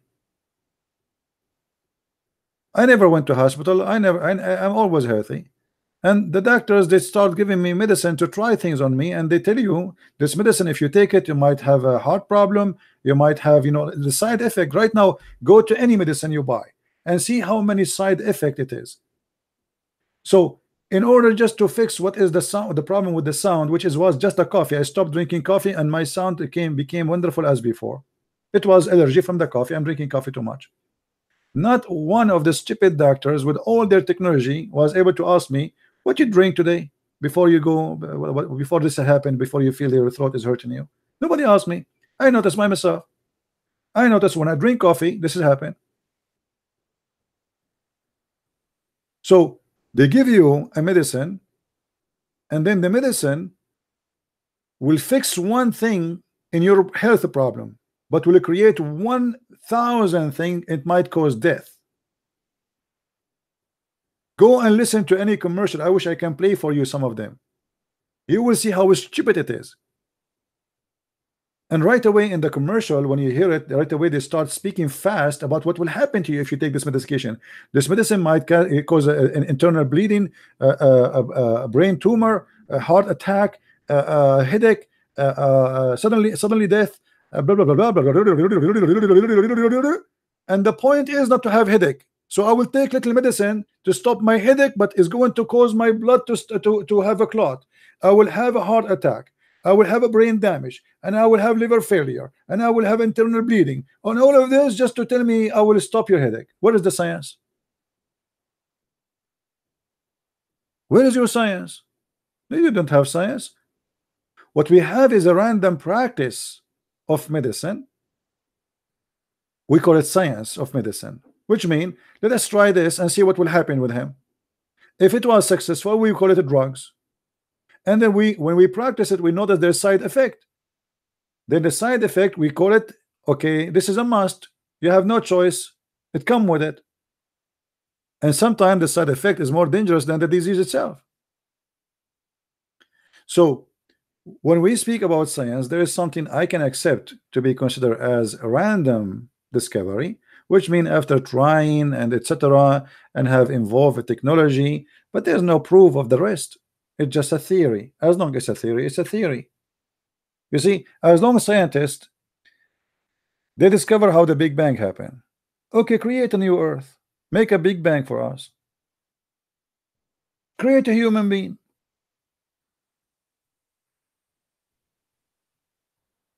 with all the technology you have, and you know why you are using DNA to clone a goat. You are not creating a goat. Create a new creature for us. Go ahead. So you know, for me, I respect that somebody is trying to use his brain and trying to find answers, but I don't find any answers in atheism. You know, you ask him, what is the, like an atheist, he said to you, we used to be ape. Okay, why we still have ape? They speak about the theory of evolution. Okay, you know, evolution can be true, but this is like a limited change in a human being can, or any animal. Like as an example, those who live in mountains, they have a bigger chest, and because simply they need to breathe more air, for they have less oxygen. That is evolution, I believe in, but not we used to be monkeys and became a human. That's stupid. If we have similarity in design, that because we have one creator. It's like when when you bring an expert, you see him a paint, and you say, oh, this cannot be made by Picasso. Why? Because Picasso have different way of painting.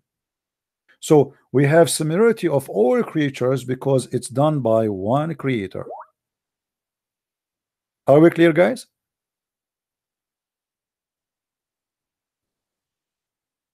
We have a fingerprint of one author. The fish,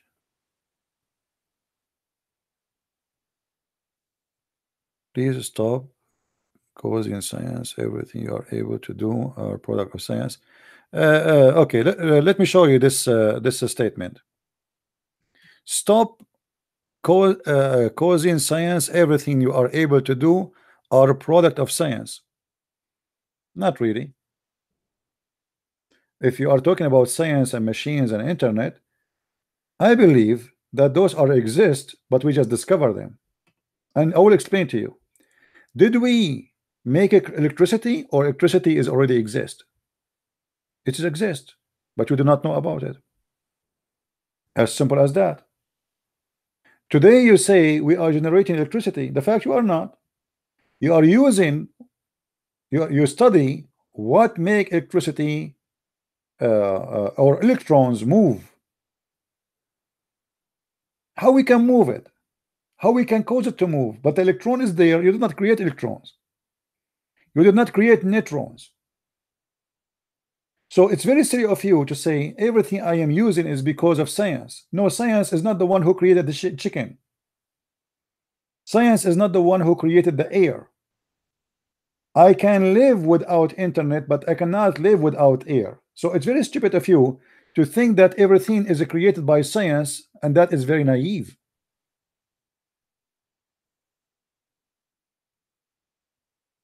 Science is something different from what is necessity. Today, necessity is different from what used to be before, but still we can survive without science.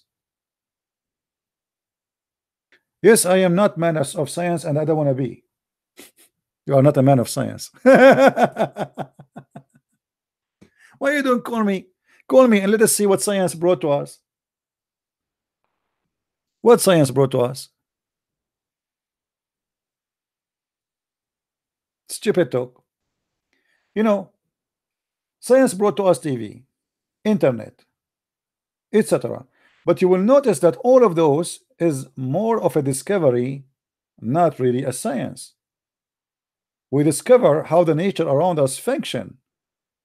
As an example, did we create the radio wave, or the radio wave was exist before we discover it? We discover it. We did not create the radio wave. Is that correct, guys? We did not. It exists, but we do not know about its existence. So what we call science is discovering what we have already. We did not make it happen.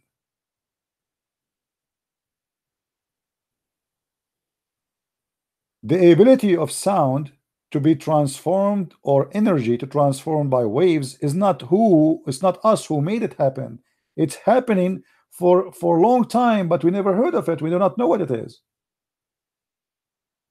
Then a human being was able to create a machine, and this is what you call it science, was able to discover it, but does not mean we made it. So people are mixing between what is science and what is creation. Science simply is learning about things around us.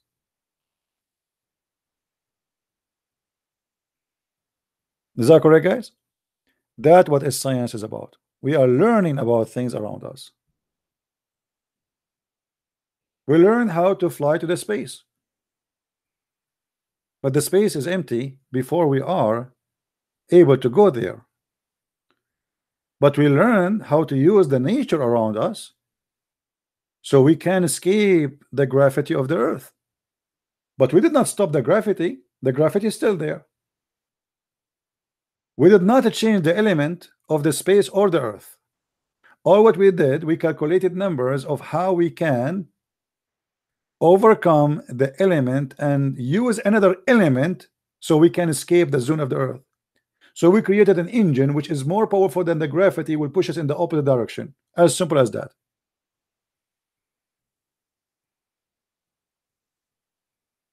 This is what you call it science. But we were not able to create anything.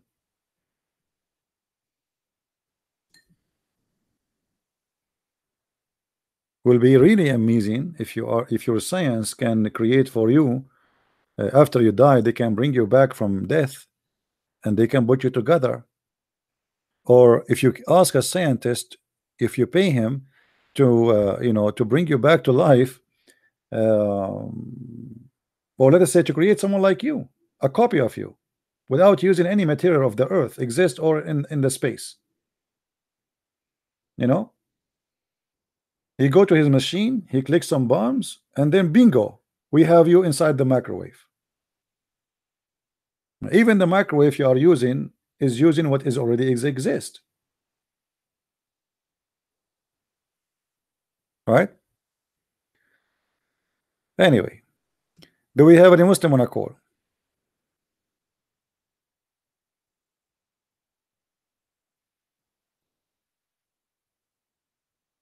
Anyone?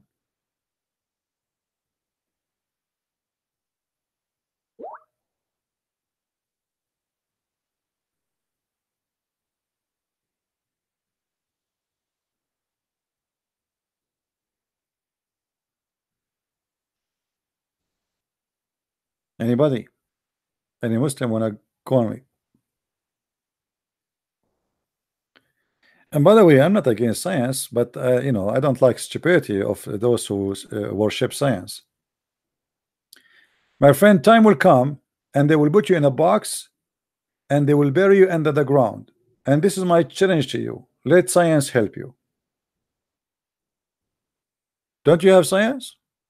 I want to see science bringing you back to life and you live forever.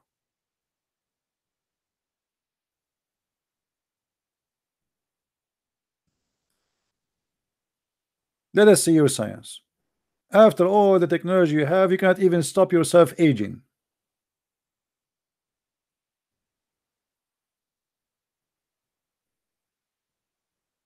The founder of Apple, he died by stupid cancer, and all his money could not help him, and all the scientists of the world, they could not bring him back to life. This guy, he can own half of America, yet all his money and all the technology and all the doctors, they could not find a stupid cancer. This is what science is.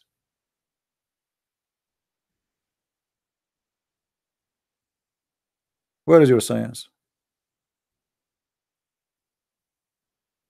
You will die like a rat, Mr. Science.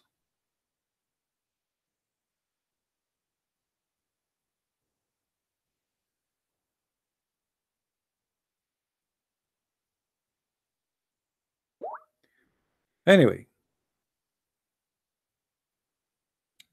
do we have any Abdul wanna call us?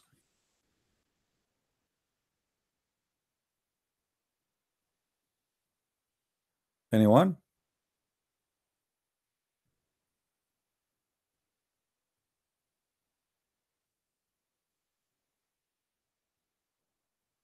Not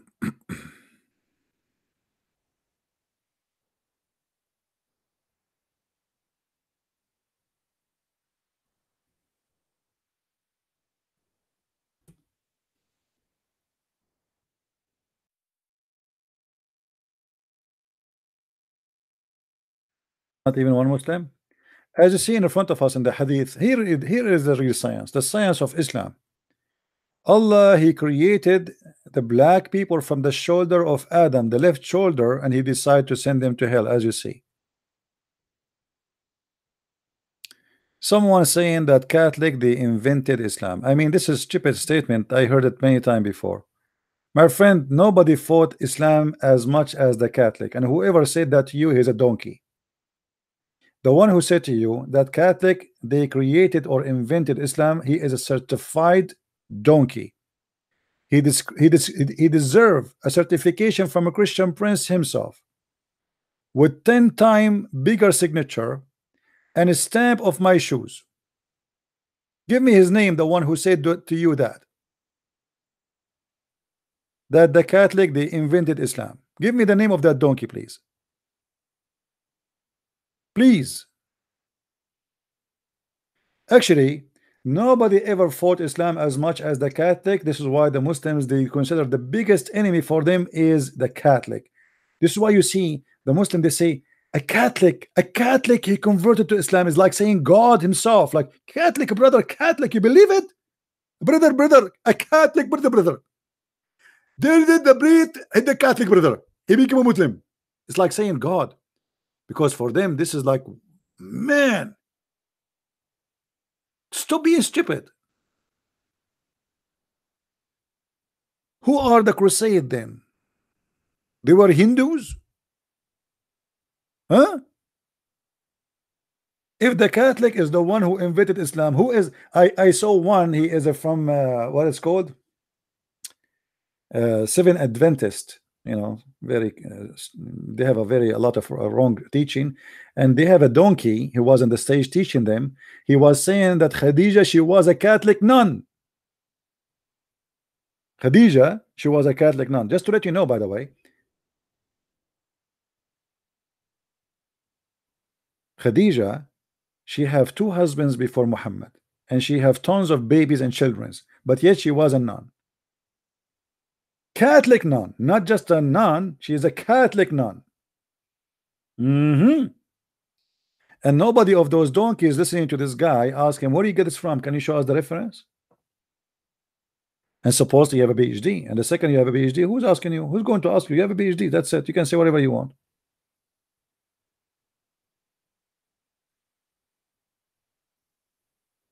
Right?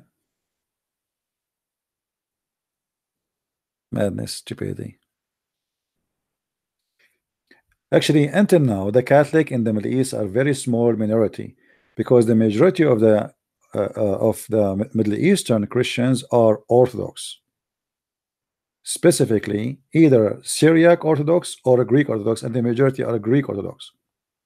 And the majority of the Middle Eastern who they are in Africa, they are mostly connected to the Syriac Orthodox, like the Coptic Church and the Ethiopian Church.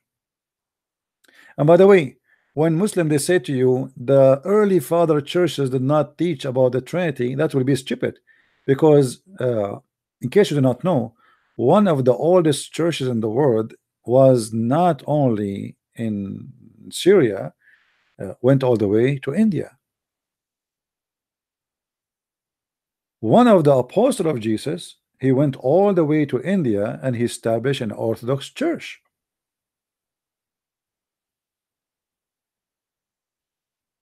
And we have the Ethiopian Christians, we have the Egyptian Christians. So Christianity spread all over, and there's nobody can control that. You see, when they say to you that Constantine, he gathered all the church leaders and he forced them to believe in the Trinity, but Constantine do not control the whole earth. Constantine is a king for the Roman. He's not a king for the Persian. He's not a king for the Indian.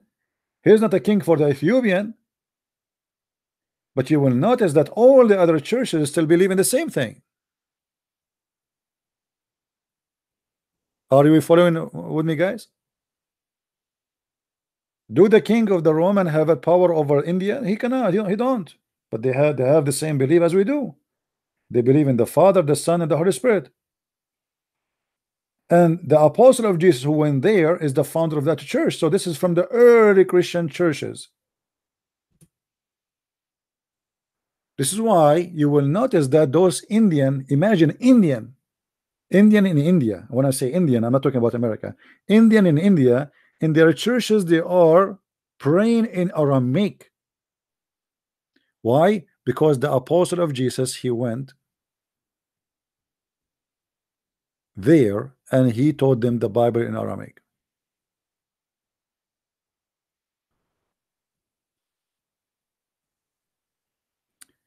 Do we have any Muslim here?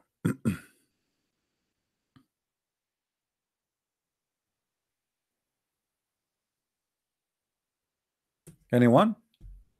Anyone have a comment about what is in the screen?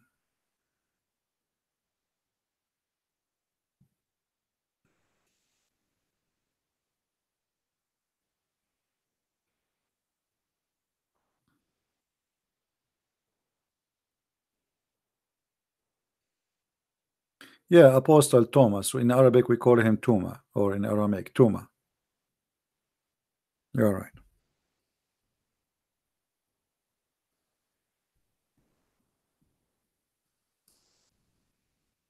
And the one who taught the Egyptian Christianity is Apostle Marcos. Mark. So we have from the early Christianity, early Christians, Christianity spread all over, and there's no way anyone can control anything. You see, when the Muslims they say to us that the Jews they changed the Torah, the Jews, and then but the Christians they have the Jews Torah and they accept it. I mean, how you can make all the Jews accept to corrupt one book and yet they accept to corrupt all of them? You know what I mean? I mean, how you can make all the Jews agree to corrupt their book, and why in the world anyone who believe in God want to corrupt his book? If we ask a Muslim, are you willing to corrupt your book? He will say no. Okay, why the Jews would do that then? You think you are a good guy and they are bad guys?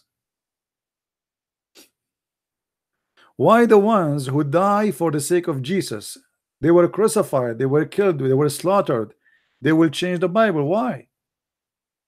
Why? And you know, not only this, the change you will see that the difference between Christianity and Islam, the Bible and the Quran is far beyond the change. I mean, Muhammad, he even cannot quote the name correctly. Mary is the daughter of a guy, his name is Umran. Who's Umran? I mean, why the Christian even will change the name? What the accomplishment the Christian will do from changing the name of the father of Mary? You tell me. Do the Christians who have a book 600 years before Muhammad know that Muhammad is an idiot? He cannot quote the name correctly. But let me tell you what happened. The stupid Muhammad, he thought that Umran, which is Umram in the Old Testament, Umram, he can't even quote the name correctly. So he thought that Mary, she is the sister of Aaron, the sister of Moses. So now he called the father of Moses, he is the same father of Mary. But Mary who? Not Mary, Maryam, the sister of Aaron. No, Mary, the mother of Jesus, according to Muhammad, she is the sister of Aaron. So Umram became Umran. For those who do not understand what I'm saying, let me type for you on the screen. Muhammad in the Quran, as usual, he always do poo-poo. He's specialized in poo-poo.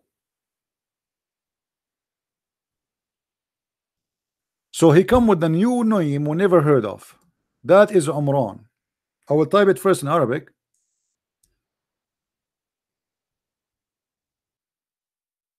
But the original name is Umram. What is the difference between the two names? The wrong name is the first one in the right. This is letter Nun. N. Oops. The real name is end with the letter M. So Muhammad, he copied the name, but he copied it wrong. So Umran with M became Umran with N. This is a stupid mistake, number one. Number two,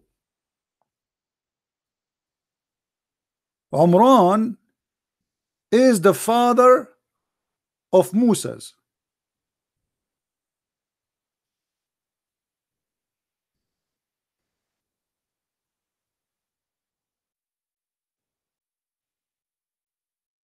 Musa's father. The same Umran is the father of Mary.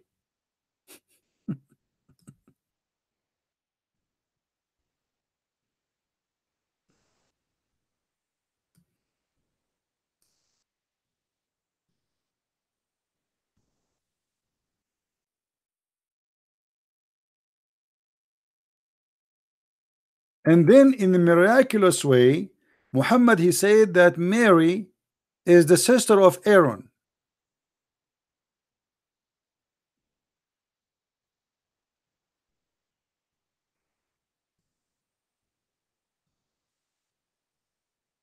Sister of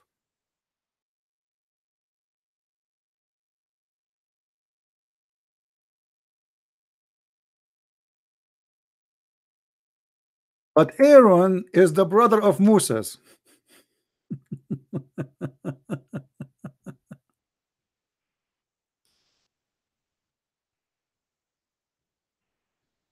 Have you ever heard of a stupid prophet like this before? Why Muhammad he made such a mistake? First of all, because he don't speak Hebrew. He called the name wrong. He heard the Jews saying Umram. He thought it is Umran. That's mistake number one. So Umran become Umran with noon. Then he heard the Jews speaking about Aaron. He have a sister. Her name is Maryam.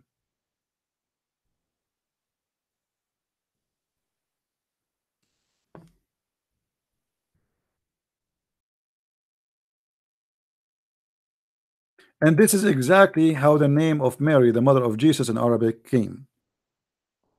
So in the Old Testament it says that Maryam is the sister of Aaron and the sister of Moses. So Muhammad he thought that this is the same Maryam, the mother of Jesus, is the same mother of the same sister of Aaron and Moses.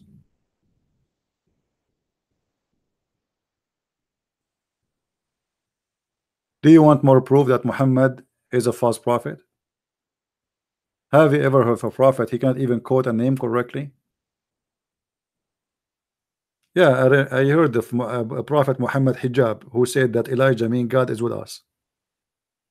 This is exactly what Muhammad is. God is with us. Hijab, you know. Let me teach you Arabic and teach you Hebrew. Okay.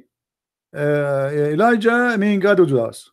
And the Muslim like, wow, wow, brother, wow. The Muslim, they were very impressed, like, wow, man, how he knew? This guy suddenly he speak Hebrew. He is schooling everybody in Hebrew, and he's schooling us in Arabic. And Allah he pray for, but he don't pray to.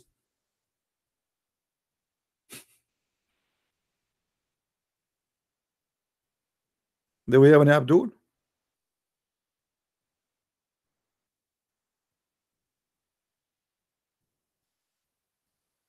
Any Muslim? Not even one Muslim today? Why? Where is everybody? Why we are dry today?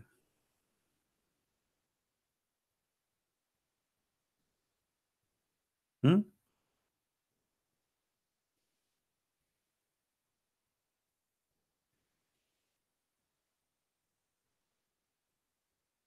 Any Muslim would like to call us?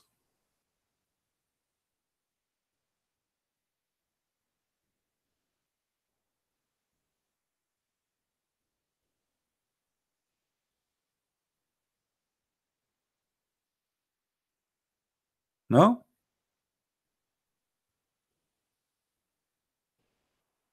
Christians enslave people. Are you really dumb? My friend, no, we are not.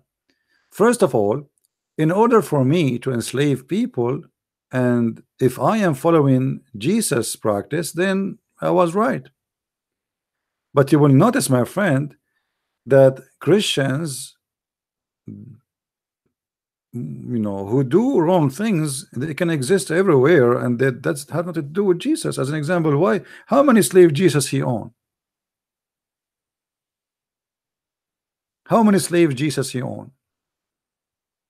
Muhammad, he owned tons of slaves, and he raped them and he have sex with them. How many slaves Jesus he owned? How many slave Peter he have? How many slave Paul he have? How many slave all the apostle of Jesus they have? Those are the real Christians, our early fathers, and none of them own slaves. If Christianity is based on slavery, then why we don't have slaves? Why Jesus himself don't have any? But Muhammad, he is a slave owner, buyer, and seller. Even he received gifts as slaves.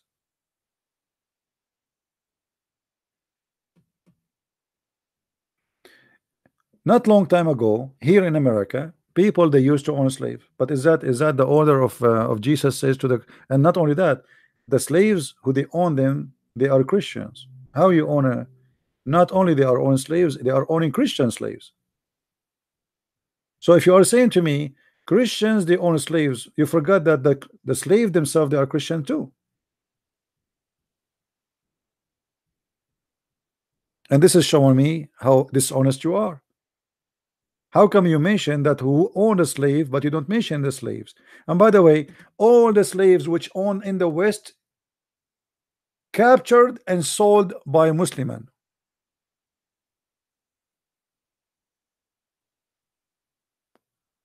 You don't want to talk about that? Where the white European they got their slaves from North Africa, Morocco, Libya, Algeria. They go in expedition inside Africa, they capture black poor people from the desert and they sell them to the white man. Until now, the countries of control of slaves are North Africa. Until now, there's tons of slaves in Libya and they rape them every day. Until now, the biggest country of slavery is called Mauritania, where more than 80% of the population are still slaves owned by owners.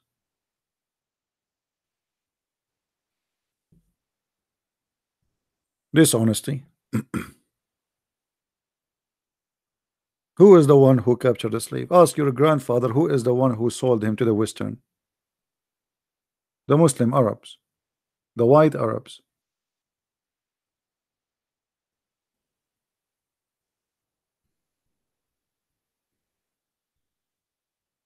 My grandfather.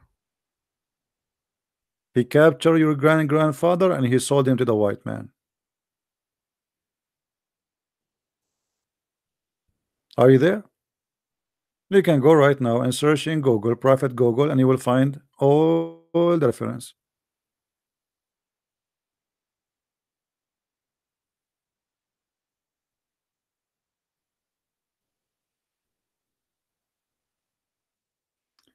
There is a story of a white man from Europe. He went to Brazil and he asked for a guide. He make like he's doing research about people who live in the jungle, who people do not know much about them until now. So he asked one of the local native from the tribes to go with him so he can guide him. In the way, each time they have a break or to eat or etc., this guy, he have a small book in his pocket. He take it and he start reading from it. So the European man said to him, what are you reading? What is the book you are reading? He said to him, this is the Bible. The white man said, what? You read this? We stopped reading this from a long time. Come on, you are smarter than this. The Brazilian guy, he did not respond and not even bother. He kept reading his book. And then one day they arrived to a cave, and the cave was full of bones of a human being. And there's an old like cooking material. It's like a kitchen. So the Brazilian, he started explaining to the white man that here my tribe they used to capture a human and we eat them. The white man, he said, so where is everybody now? Why they don't eat it? They didn't do that no more. How come? The Brazilian man, he said, do you remember the book you made fun of during our trip? He said, yeah, the Bible. He said, well, if not that book, you will be in our dish right now.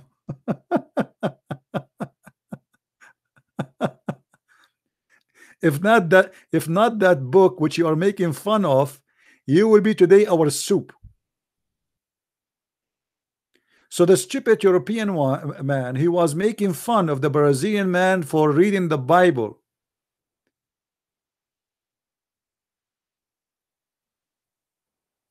And now the Brazilian, they are showing him how stupid he is.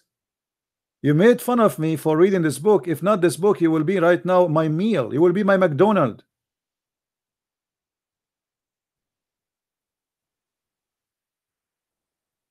So this is the word of Jesus, my friend. This is what change it does to our life. The one who's asking me about the age of the earth, you want to see the miracle of Jesus? Look how we change. You will see someone, he go to jail, he is a criminal, he is a killer, he is a violence man.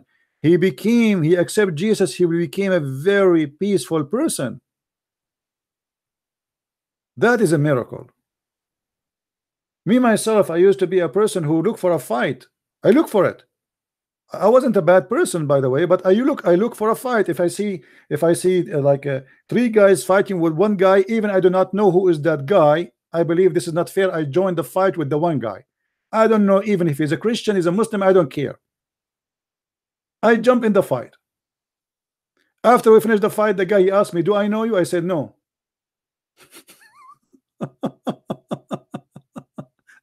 Do I know you? Like he wondered, like, who is this guy? He joined us defending me, like, I don't know you. I don't care. So we change. The Bible changed us. Now I don't really like violence, and I don't like to fight with anyone. So you can go and see tons of stories. Do you see our brother Amir from Germany? This guy, he was in jail. Literally, he was a criminal. And look what the Bible did to his life.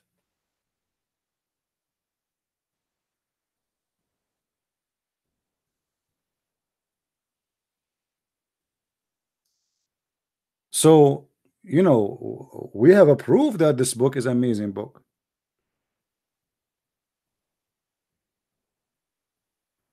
Paul himself used to go after the Christians. He want to kill them.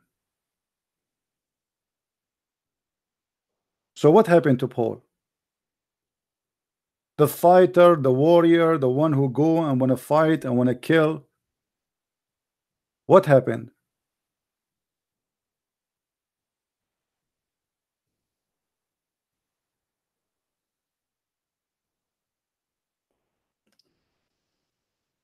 You talk about science. If science will make you better, science will destroy humanity. You see, maybe science for now is making us having a more comfortable life, but time will come and science will burn the whole earth. Your science will bring nothing but evil upon you.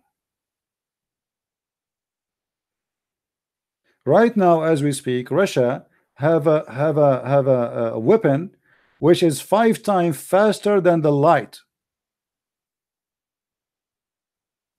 They have weapon, they can destroy any continent in 2 or 3 explosion only, by making the ocean cover that continent by water, by creating tsunami, without even nuking you.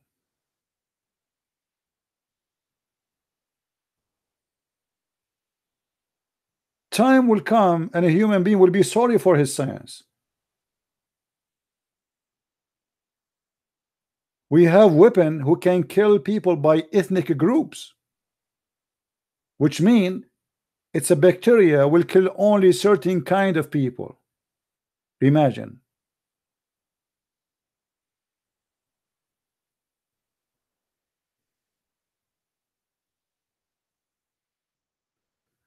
So maybe you are proud about science today, but tomorrow you will be sorry for this science. I believe time will come and this earth will be burned.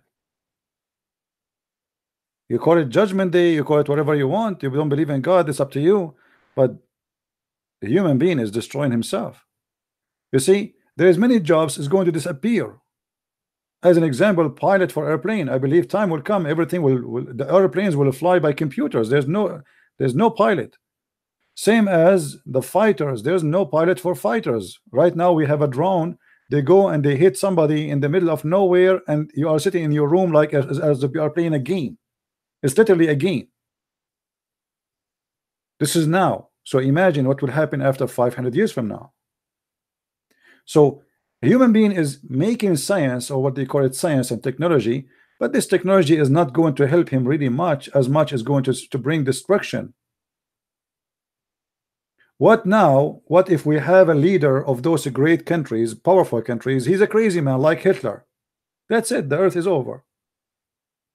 Just elect one of them like Hitler, the earth is over. And if a war erupt between those two great countries, let us say Russia and America, or etc., and NATO, it's not going to be Russia and America only. The whole earth will be shish kebab.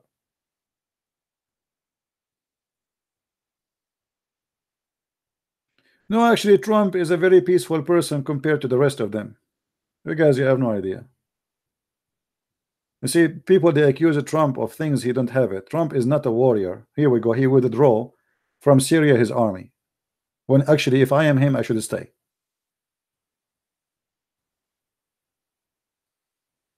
The one always who seek war and destruction is liberals like Lenin, Karl Marx, Obama.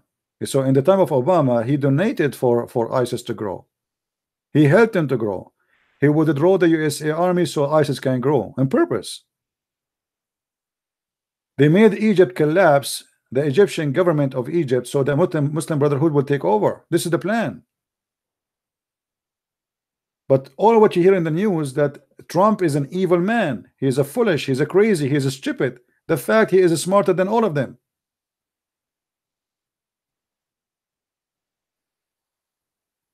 Since he came, they accuse him that he is going to have war with Korea.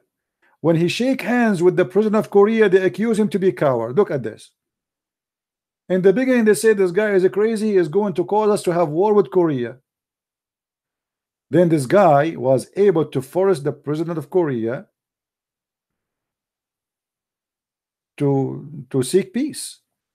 And because he went to shake hands with him, everybody in the liberal world start making fun of him.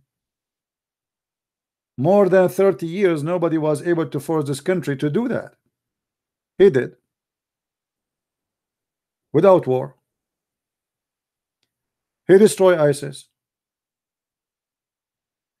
But anyway, you know, Western people are really people of TV. Whatever they see in TV, they believe it. They are cartoon nation. You know, before I come to America, and honest to my God, before I come to America, I thought Americans are very educated people. I was thinking about myself, I am Middle Eastern, and really look at ourselves. You know, we are behind in everything. And when I go to America, those Americans are advanced in everything. And so I was expecting American to be like, you know, great nation full of educated people. I found that America is a great and a lot of great people here. But at the same time, I discovered that America is suffering badly from ignorance. I have a neighbor, after 11 years of 9/11, he do not know if Osama bin Laden is a Muslim or not. Welcome to America. If you ask them where is Syria located, they do not know. If you ask American, many of them, what is the capital of America, they do not know.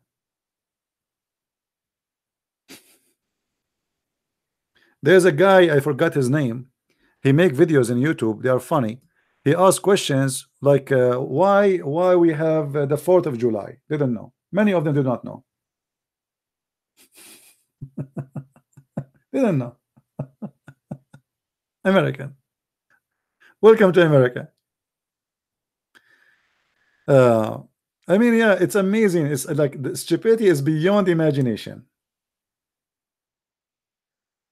Yeah, Mark Dice, Mark Dice, yeah. Uh, so, you know, those liberals, like in the other day, I saw a video. Let me see if I can find it. A Muslim woman, she refused to sign a pledge not to be caught Israel in Texas. And the liberals, they are making this big story. How they are forcing a Muslim woman to sign such a thing. This is a shame. This is America, this is not Israel. But they don't understand that this is not about democracy. This woman, she is not going to sign. She is not even allowed to sign a pledge to America. The Quran says in chapter 5 verse number 51, take not Christians and Jews as a friends and protectors. This is not about Israel, you idiot. So they start attacking this school. How you do that? This school exposed those people by making them sign this paper, and they refuse. But do you think they are allowed to pledge to America too? The Quran is so clear. You cannot take Christians and Jews as a friends. This is not about Israel. Did you ask yourself why they will not sign to Israel? What is is that because the Israeli occupy the land? Even the Quran confirm that this is the land of the Jews.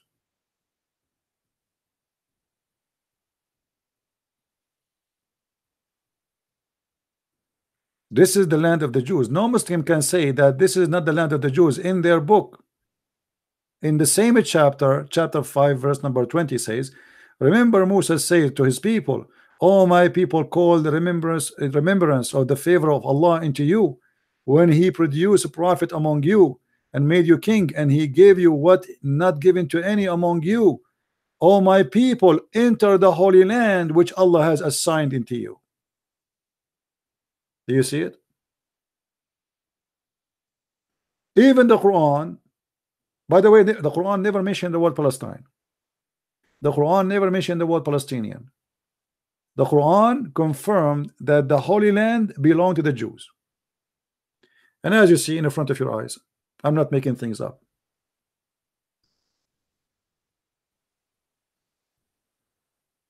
Why the Muslims are against Israel? Simply because they are Jews, not because of the land. If Erdogan now he occupy almost 15% of Syria.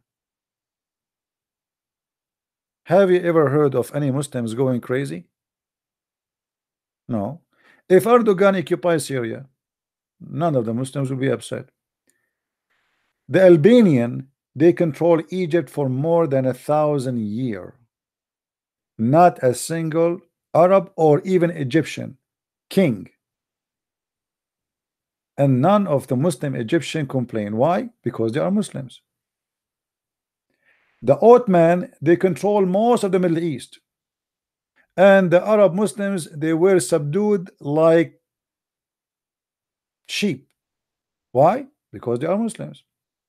When Saddam Hussein, he used chemical weapon killing tens of thousands of Kurdish, not even a single Muslim went in the street. Why? Because he's a Muslim. When you are a Muslim, you have a license to kill all mankind, including Muslims. But if you are Trump, he signed a ban list, which is signed by Obama. The whole world go against him and say Trump is a racist. I never heard of anyone saying Saddam Hussein was a racist.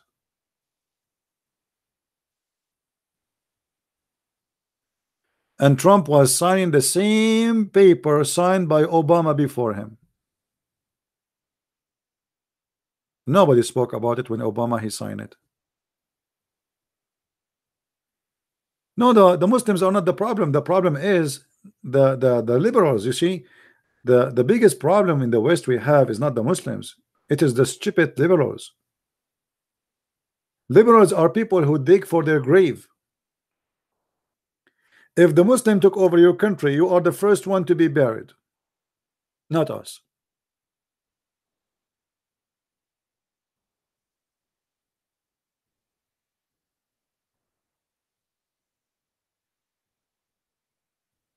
Any Abdul?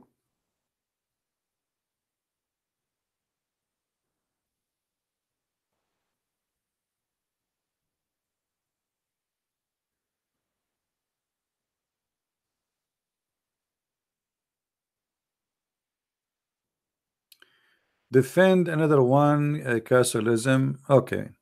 You see, those who hate us Christians to be united, they cannot take it. There's nothing is called Catholicism, and nothing is called Protestant, and nothing is called Orthodox. Those names are not known by Jesus. And this is what we defend. We Christians, we are united. Whoever believe in the Messiah, the Lord, the Savior, he is a Christian for me. You don't like it, get lost. And the Catholic are a Christian like me. I am not a Catholic. I don't agree with many things they have, but still I find them very wonderful Christians. If everyone break the command of God, he is not a Christian no more. I wonder how many of us left Christians.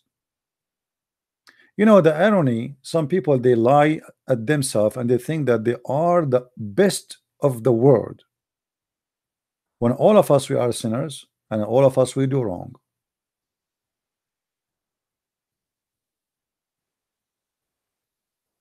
So my friend, if you are a truthful Christian, you do what Jesus wants, not what a priest wants.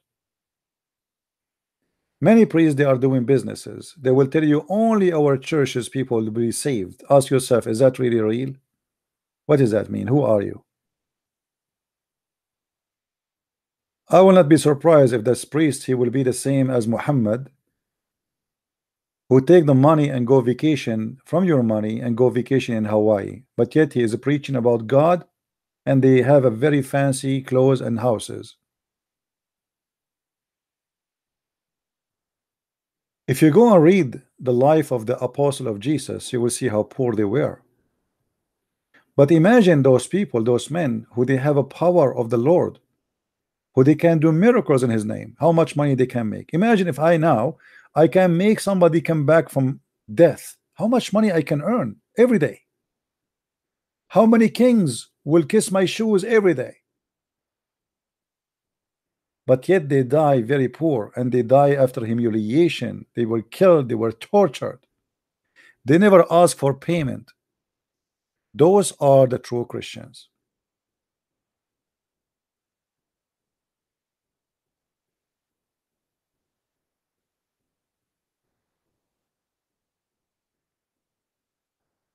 Anything else is not real. One, he preach about you, about Jesus and the love of Jesus, but he is driving an expensive car, he have a very fancy house, and there's tons of thousands of Christians in Africa, they are dying from hunger.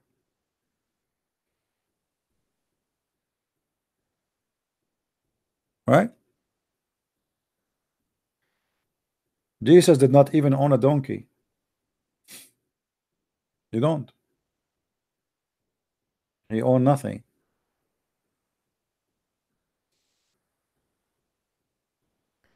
So my friend, division always comes from the devil, and whoever promoted division, he is from the devil.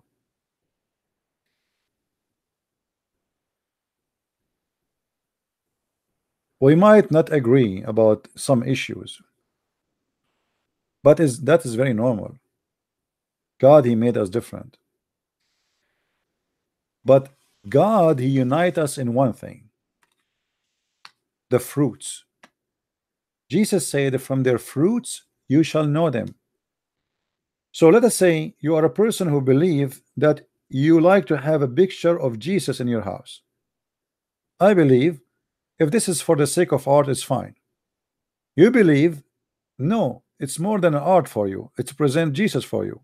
All right, but let us say I believe that pictures are not right, but I do evil, and you believe that the pictures are right and you do good. Which one of us is better?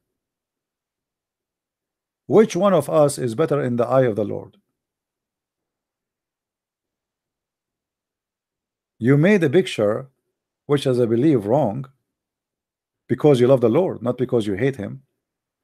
I refuse a picture which is right, but I do evil. So you are better than me, because even the evil you did was good, which people accuse you with.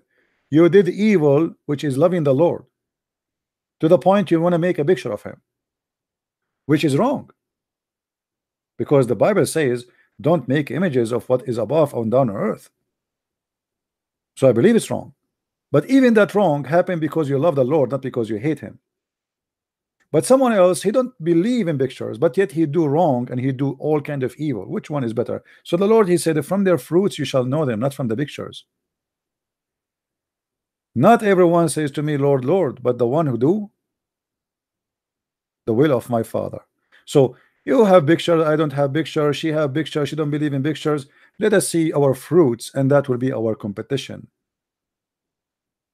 We will be known by our fruits, not by our stupidity. Fighting over those things is the stupidity.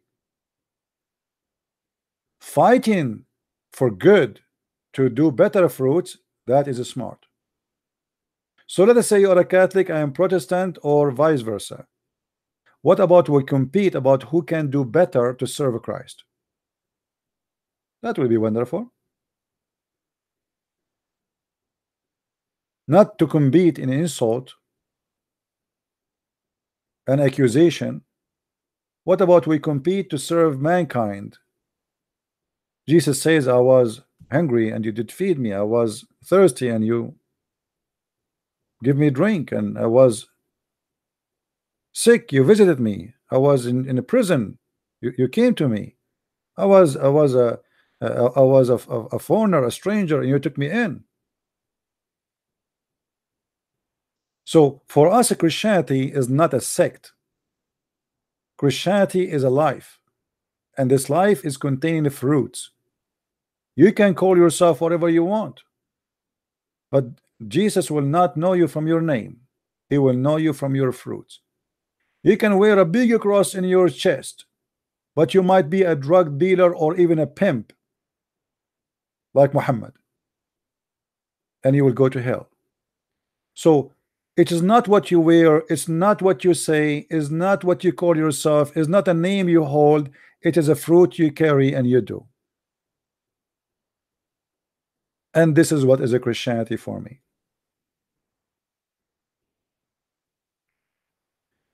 In the other day, a guy, he made a video against me, and he is so upset. Christian Prince, he said that the Father is the Son. I mean, what this guy is talking about? All what I'm saying, that God is one, and I'm explaining to the Muslim that we believe in one God. We don't believe in three gods. But I did not say what he's saying. But look, they are so angry suddenly.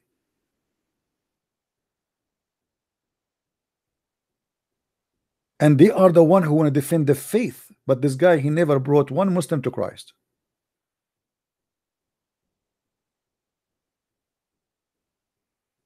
You know, some Christian, they remind me of the Muslims sometimes. Like, you know, suddenly they are conservative when they are not all their life.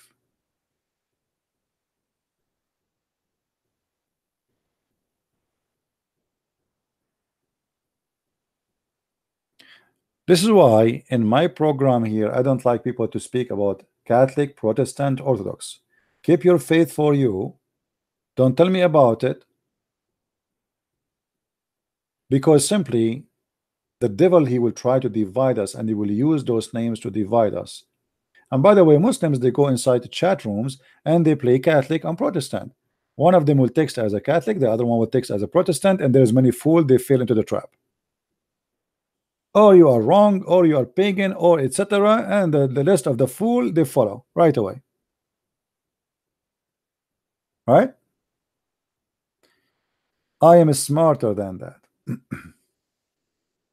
You see, Satan, when he said to Jesus, if you are the Son of God, throw yourself. Christian, don't listen to Jesus, what Jesus said. They throw themselves.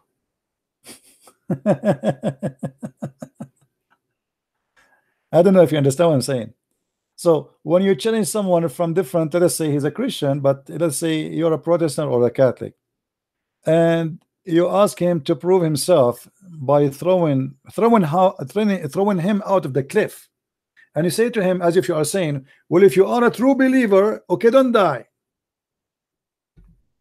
It's the same as a Muslim saying to me, the Bible says if you drink poison, nothing will kill you.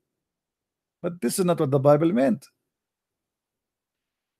We know that the Messiah himself was crucified, so we die. Our Lord himself died. The disciple of Jesus were killed. This is not what the verse meaning. So sometimes some Christians, because they are victims of their leaders, church leaders, they are blind and they follow the blind. And the devil is very powerful, my friend. Jesus said, be aware of false teachers, false prophets. They come to you in the clothes of a sheep. So the devil can come to you in a sheep clothes, can come to you as a priest, as a bishop, as whatever you want. But at the end of the day, the devil is a devil. And for me, when I see someone dividing the Christians, he is not speaking for Jesus. As simple as that.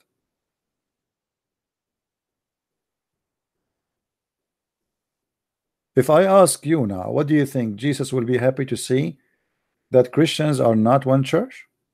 I think you know the answer, right? I'm sure you know the answer inside your heart. So it's very foolish to say my church is right and the rest are wrong. I mean, this is really a sign of foolishness and stupidity. The right person, my friend, is the one who served Jesus. And how to serve Jesus? To be a servant. That's what the Bible says. You can't be a master if you can't be a servant. And this is why we see Jesus. He said to them, let me wash your feet. They said to him, what do you mean you wash our feet? You are our Lord. He warned them, if you don't let me do that, you don't belong to me. So my friend, you want to be in competition of who is a Christian? Serve. Don't be the same as the Jews who throw rocks when they are adulterous themselves. They are fake, they are hypocrites. They speak too much about the good God when they are the most perverted people ever. And actually, I notice always that those who try always to preach too much, speaking, you see, some people, they say to me, Christian Prince, you don't speak like a Christian person. I said, why? They said to me, you are tough, you are harsh, you etc. So what does a Christian person mean? Oh, Jesus said, if somebody hit you in your right cheek, give him the other one. Really, Jesus said that? Yeah, okay. And that means that we people can beat us, right? Yeah, sure. No, this is not what Jesus said. That's absolutely false. Through centuries, they try to preach to us something is not true, which is Jesus taught us that we can be, anyone can beat us and we will not defend ourselves. Jesus did not say that. You see, every time have its own law. And one of the Roman law that if somebody hit you in your left cheek, he go to jail. So all what Jesus was saying, we live in a ruling system. We have a police, we have a court. Even when they want to kill Jesus, they could not just kill him. They brought him to court. So we have a system. So if somebody want to do violence with him, would you use the law? Don't be a violence, don't fight evil by evil. But there's nowhere in the Bible it says that you cannot defend yourself. This is about using his hand, not somebody want to kill you. Somebody want to insult you. Are we listening?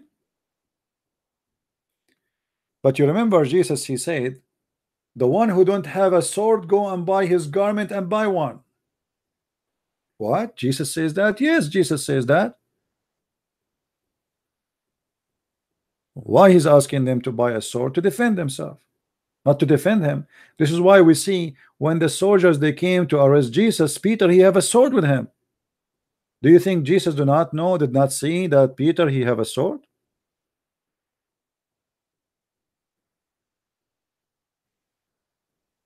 There's a huge difference between carrying a sword to kill and carrying a sword to defend. It's a noble job to defend the weak.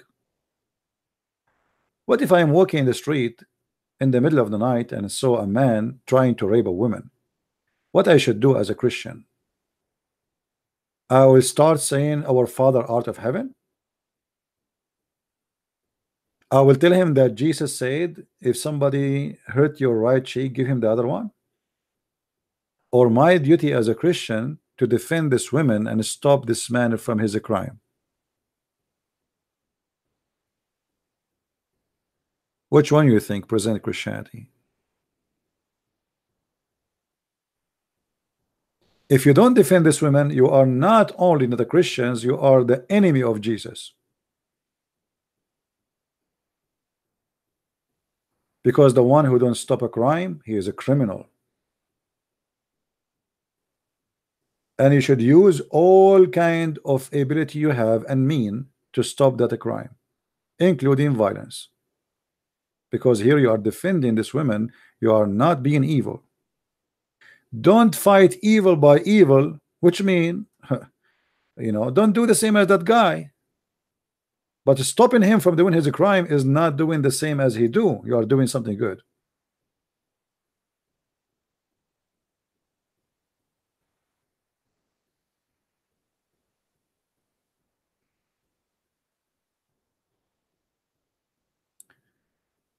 Anyway, do we have any Muslim would like to call us? Today it looked like it's very slow today. And until now we did not have one Muslim.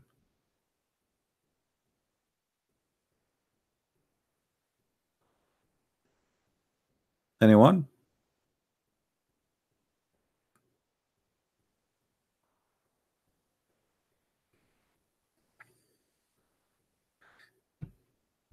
My friend, there's nothing is called leaders and wrong. Anyone can do wrong. The Catholic, they believe in the Father, the Son, the Holy Spirit. They believe in the resurrection of Jesus. They believe in the crucifixion of Jesus. They believe Jesus is coming back. Okay. They believe he is the Son of God. So what is left? You want to fight over a picture? Go ahead, fight over a picture. So show us how smart you are. I mean, we don't want to be silly. But you see, when somebody looking for a fight, he will find a reason to fight.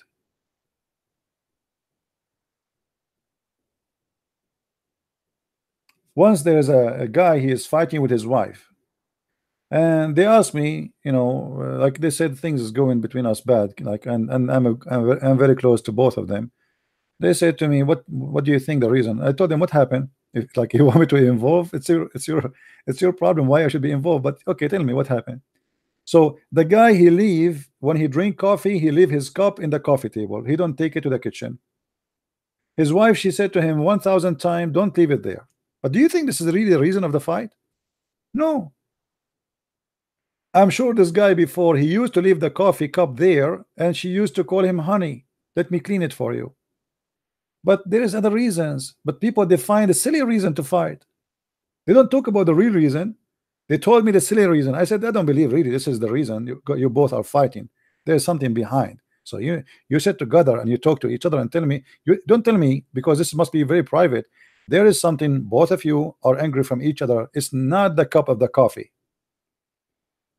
If you are really both in love, you will not fight over such a silly thing.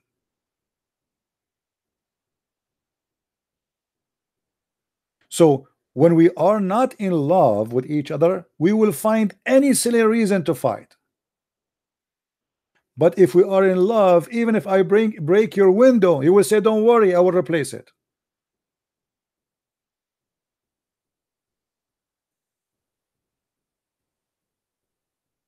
Do you understand me, guys?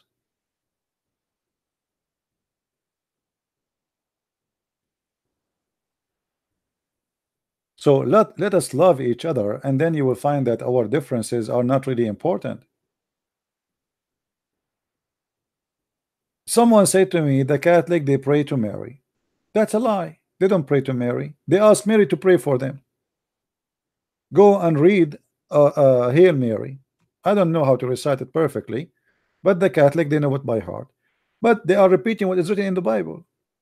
When the angels, they came to Mary, they said to her, Hail Mary. Our ignorance is amazing. Pray for us. Some they say that the Catholic, they ask the dead one to pray for them. My friend, the Bible says that saint resurrected with Jesus. Who said they are dead? And who are you to decide who is dead, who's alive? There's many saints to raise with Jesus. And the Catholic and the Protestant, sorry, the Catholic and the Orthodox believe that Mary was resurrected. So, and they are not praying for her. They don't worship her. Stop being don't lie. For me, I believe I do not need to pray asking somebody to pray for me, you know, like let us say it's not really a must, but we can do that. I mean, how many times we hear ourselves saying, okay, pray for me, guys, my brother is sick, or my son is sick, or my wife, pray for me. Nothing wrong with that. None of them worship Mary. None of them believe she is God. None of them believe that she is one of the Trinity. Have you ever heard of a Catholic believe that Mary is like there's Mary, the Father, the Son? No, they believe in the Father, the Son, the Holy Spirit. As simple as that.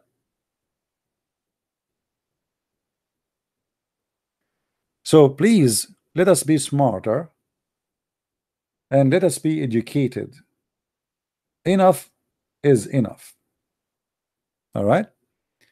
I love the Catholic, I love the Protestant, I love the Orthodox. All of them, for me, they are Christians, wonderful ones. I don't know how many of you went to Orthodox library as an example. They have the most amazing libraries ever you can imagine, full of knowledge and deep studies. But the Catholic are almost like one apple is cut two pieces with the Catholic, but nobody attacked the Orthodox. Why? Because all of this is based on history and politics. They did not face problems with the Orthodox. This is why they attack always the Catholic. But the Orthodox is almost half of the apple of the Catholic.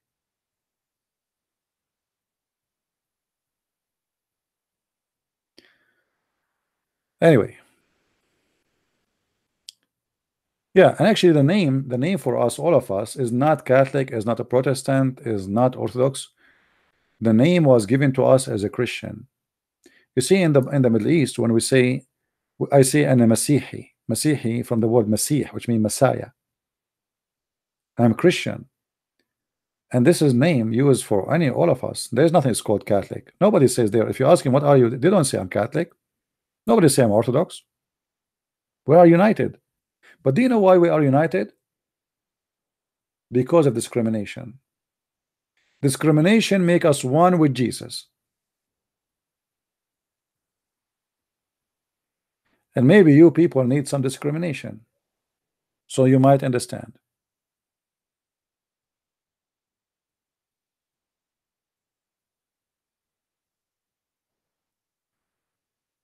Do we have any Muslim here?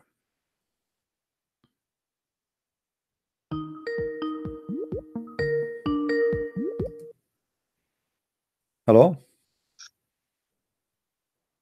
Hello. We hear you, my friend. Hello. Go ahead. Yes. Christian Prince. All right. I just want to clarify. Introduce yourself, my friend. I just want to clarify. Can you mute YouTube? Can you mute YouTube? Yeah, I'm gonna mute it. Yeah, I'm gonna mute.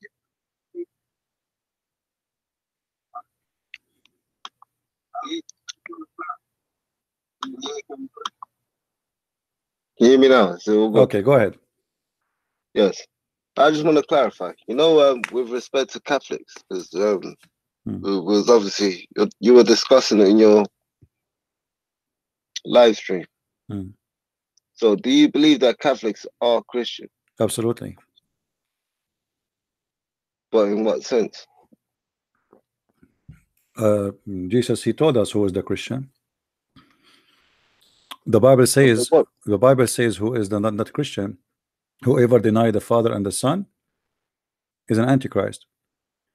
Whoever deny the cross of Jesus, the Catholic don't deny the cross of Jesus, don't deny the crucifixion, don't deny the Trinity, don't deny the coming of Jesus. They do not deny the virgin birth. What is left? Yeah, but being Christian is also in your practices. What's wrong with their practice? What's wrong with their practice? What is the practice you are talking about? I'm not saying there's anything wrong in their practice. The ritual, you I'm mean? not saying there's anything wrong in the practice. Okay. I'm not here to criticize. I'm just here to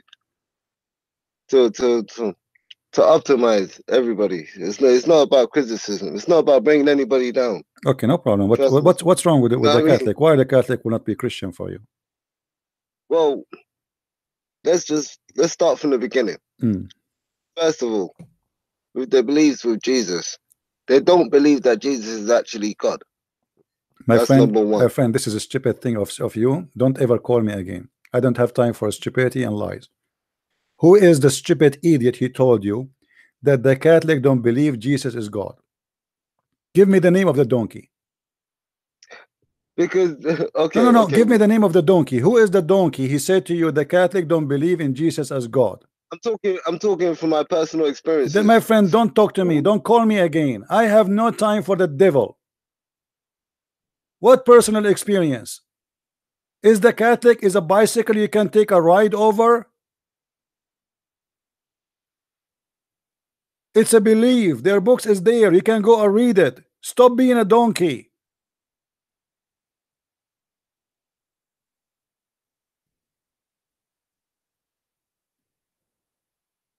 I pray to God that he will never be a bishop.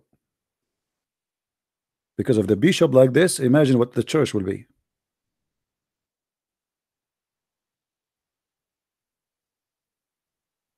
You see, this is what I hate. I mean, I hate lies. You see, if the Catholic are wrong, I would say they are wrong. That's it. As simple as that. I mean, who care? Honestly, Jehovah's Witnesses, I say they are cult. Mormon, I say they are cult. I mean, I'm not taking a side of anyone. I'm just saying things as it is. The Catholic, they don't believe Jesus is God. What a big fat lie.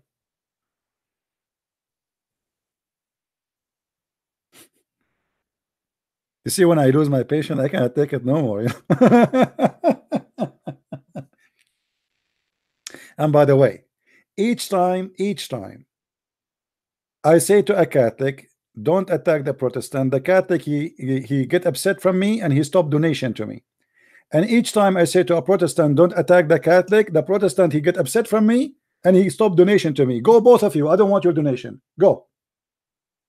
Please go. I am not for sale.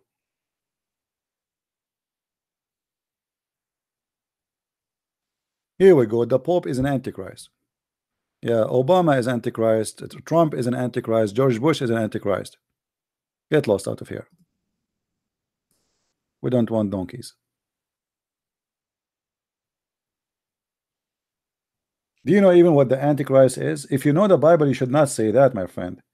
Antichrist is someone, the Antichrist, first he will be from the nation of Israel. Antichrist in general is someone deny the Father and the Son. So if the Pope believe in the Father and the Son, that's mean you are a fool. And yes, he believe. So how the Pope is an Antichrist? I mean, who is the donkey here?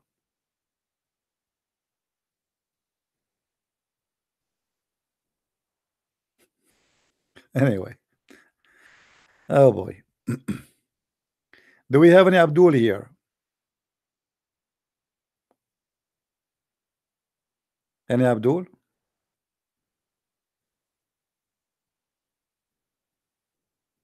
Yeah, the Bible says either you are with the Lord or against the Lord. We, all of us, we worship one God and we glorify one name. And we pray, all of us, our Father art of heaven, the Catholic, the Protestant, the Orthodox. Maybe you do not know that. Do you know that? Maybe many ignorant do not know that the Protestant and the Orthodox and the Catholic, they pray exactly the same prayer, our Father art of heaven. And that is a prayer taught to us by our Lord the Messiah himself.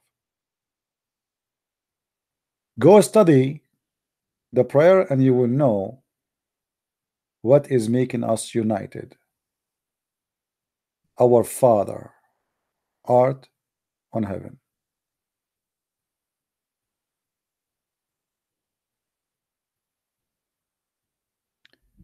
Do we have any Abdul?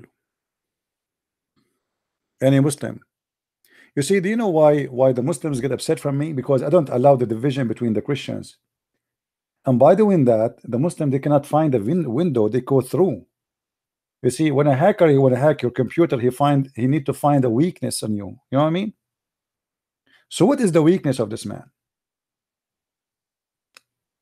How we can divide the kingdom? The same as they did one day, and they occupy the Constantinia. Why? Because at that time, the leaders of the Christians, they were fighting each other. Bring destruction to yourself. The more you are divided, the more the Muslims can take over you. Good for them.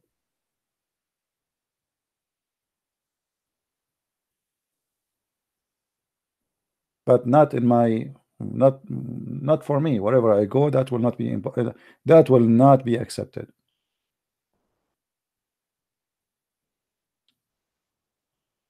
And I don't care really who agree with me, who don't agree with me. I am the last one. I say things as it is.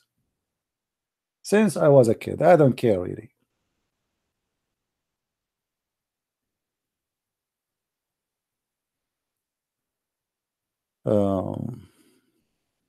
So today we don't have Muslims.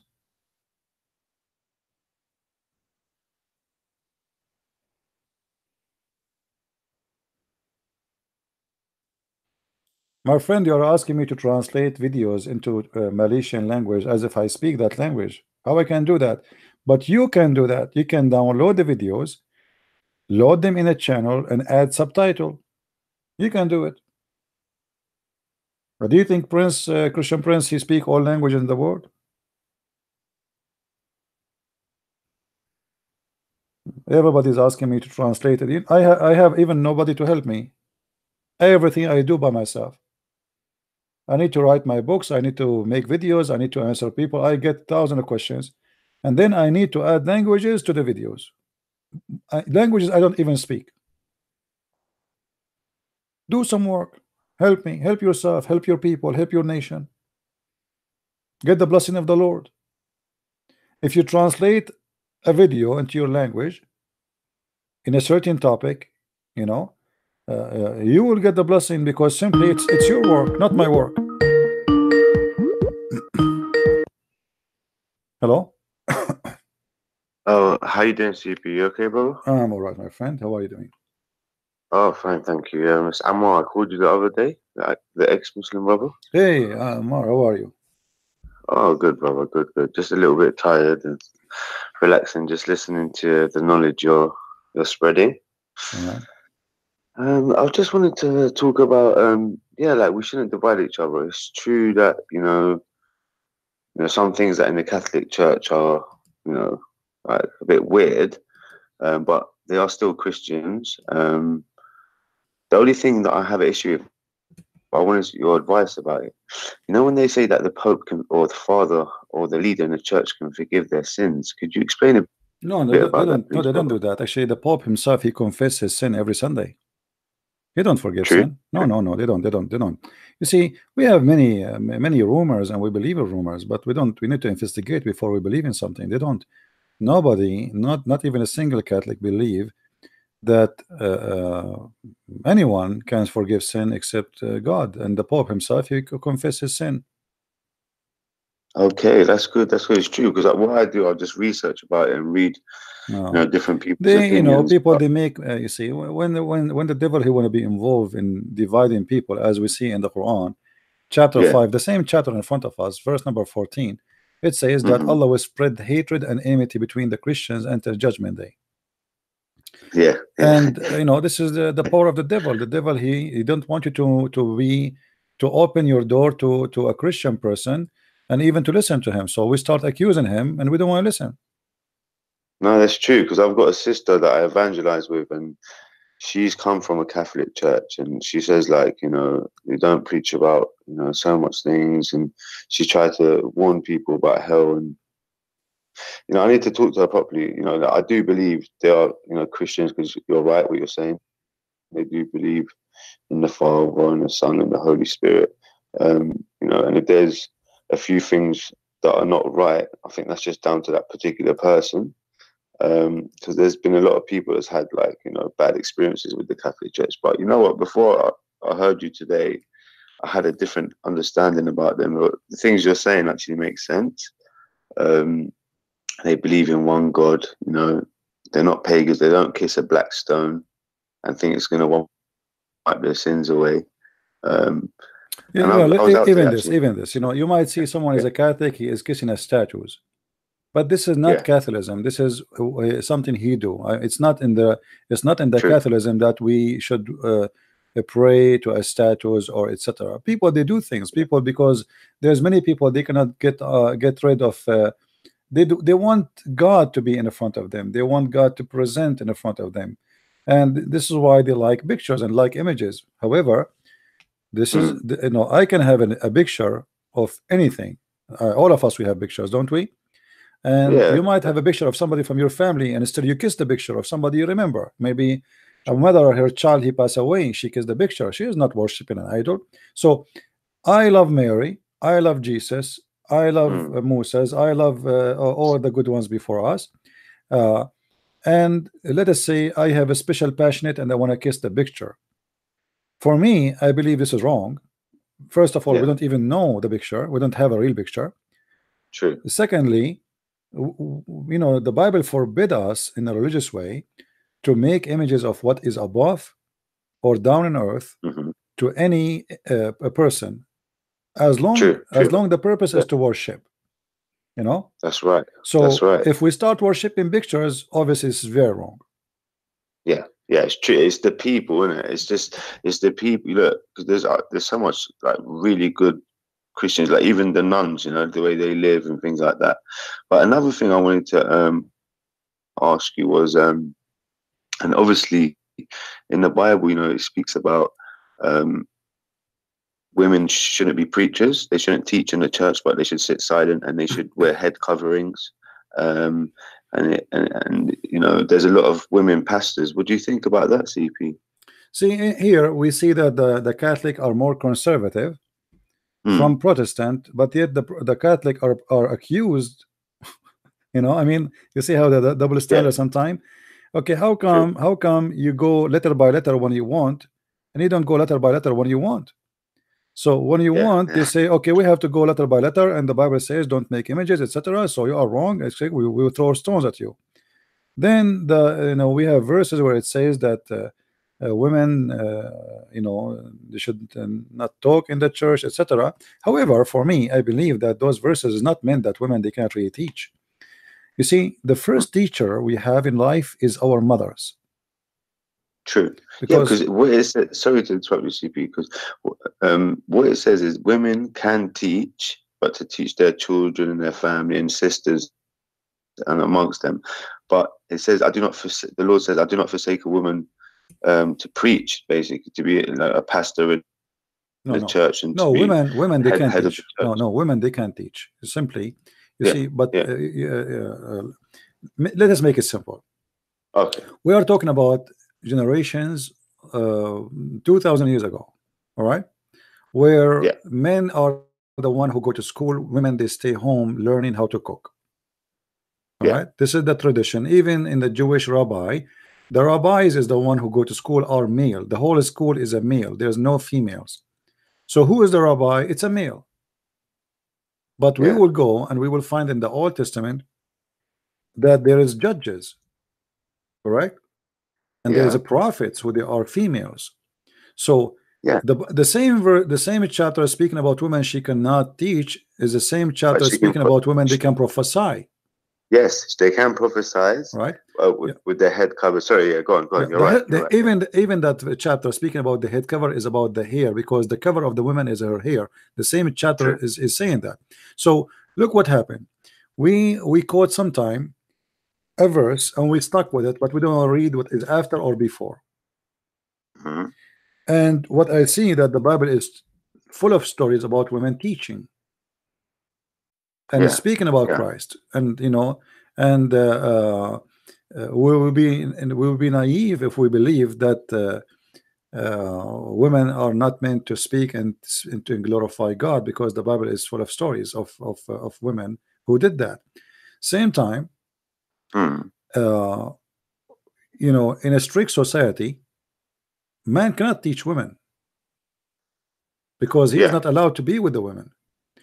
And the other day when I was in Germany, I met with a woman. She was an ex-Muslim, and she was telling me about how she was able to like to present Jesus to many Muslim women.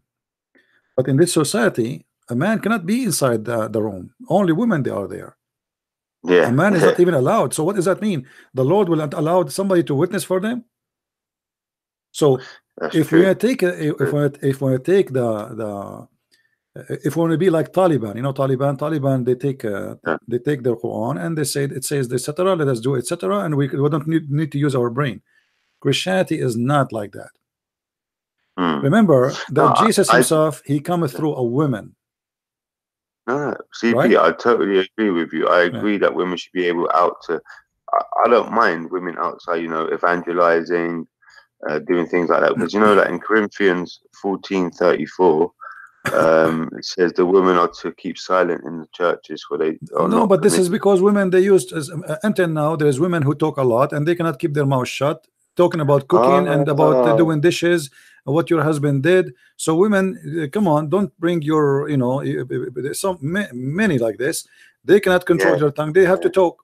Okay, women, she's wearing, look, this woman, she came in, she's late, and this woman, you know, they like to gossip. So there's certain kind of women, they don't they should not open their mouth in the church because they are speaking of something else. This is why it says keep you to your, you know, to your discussion with your husband at home. So they bring stories. You know, the problem is that we do not know what is the background. If we do not know what the background of the story, you think the story is about women, they should not talk. You know? Yeah, because I'm trying to find. But this is not about women, they cannot talk. About women, they are coming to talk in the church. Yeah.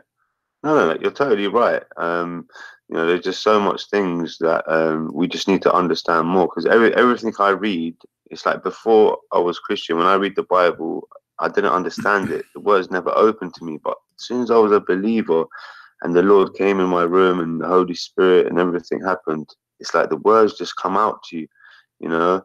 And brother, I just want to say that, you know, we're blessed to be with the Lord Jesus Christ, who has, you know, blessed all of us, you know, strengthened us all. And I just think there's so much ways you can look at scripture, just like the way the Muslims try to say Prophet Muhammad's in the Bible, and they talk about the songs of Solomon and all. I was talking to a brother the other day, because what I do, I minister, you know, evangelize outside, and I do online sometimes as well, where I go into Muslim channels and just, you know, try to, you know, just talk to them and let them know the truth. They keep bringing up, it's like a copy and paste, exactly what you say, brother. They copy and paste all these different places. And I say to them, look, after about 2 days of talking to them, with all the evidence they've asked me, they stop communicating. It's just ridiculous. Like, I just really want the Muslims to wake up.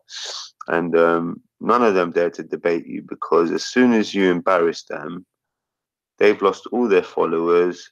They're like the Jews around when Jesus was, you know, on the earth. They're like them Jews that wanted to be the main people, you know. Oh, I'm the high priest, I'm the rabbi, and everyone comes to me, you know, for their problems. And this is how they are. They're actually on a power trip. Do you know what I mean? They're on a power trip. And I just, you know, I was out today evangelizing in the city centre in London, and people are just, you know, really lost out there, brother, man. So much people have spirits in them. They're lusting, they're doing so much things, and I'm just trying to give them the word and, you know, lay hands on people and let Jesus but you see Christ. Now, if we have women, they are going in the street and they are teaching, nothing wrong with that, you know. No way, of course not. Yeah, so we know we need to reach out, and every believer have a tongue, glorify the Lord, he can use it. The issue is that women, they should be smart, and they should not go to places they are not should to go. As an example, women should go inside a jail full of men. They did not see women for maybe a year. That is stupid. You know, you don't go there. They will rape you. They will not understand that you are a person bringing love and God to them. No, that is not smart. A woman should want to go in the desert in the middle of nowhere to preach the gospel. That's not smart. There's criminals, you know, they are women. So women, they should go where they can go.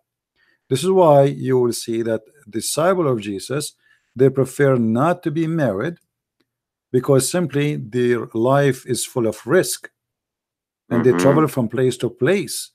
So this is why when you serve God, you know that you are going to be in danger, and danger will follow you. A woman, she is more target just because she's a female. She's a target just because of that. So a Christian man who is, just because he's a Christian, he is a target. But now because you are a Christian and a female, the target became tourist. So women, they should be in a place where it's safe and secure, and they can preach, but they don't lose their dignity. You know, that is fine. But going to places where it's not right for them to be, that is not smart, and this is not biblical. Also, CP, I have another question. You know the way the Muslims pray? I researched that. You know, I was researching and reading a few comments where the Jews actually prayed that way, and the Muslims learned the way they prayed. And no, not exactly. No, not exactly. It's not the same. But Muhammad is a copier of everybody around him. He copied the ablution from the Sabi, and he copied somehow how to pray from the Jews. You know how much people he sent to hell? Do you know how much people have gone to hell believing that he is? No, he did not send anyone to hell. People, they send themselves to hell. Yeah, people, I know, but through his teachings, my friend, stupid people, they go to the stupid teaching based on their decision. No one make you stupid except yourself.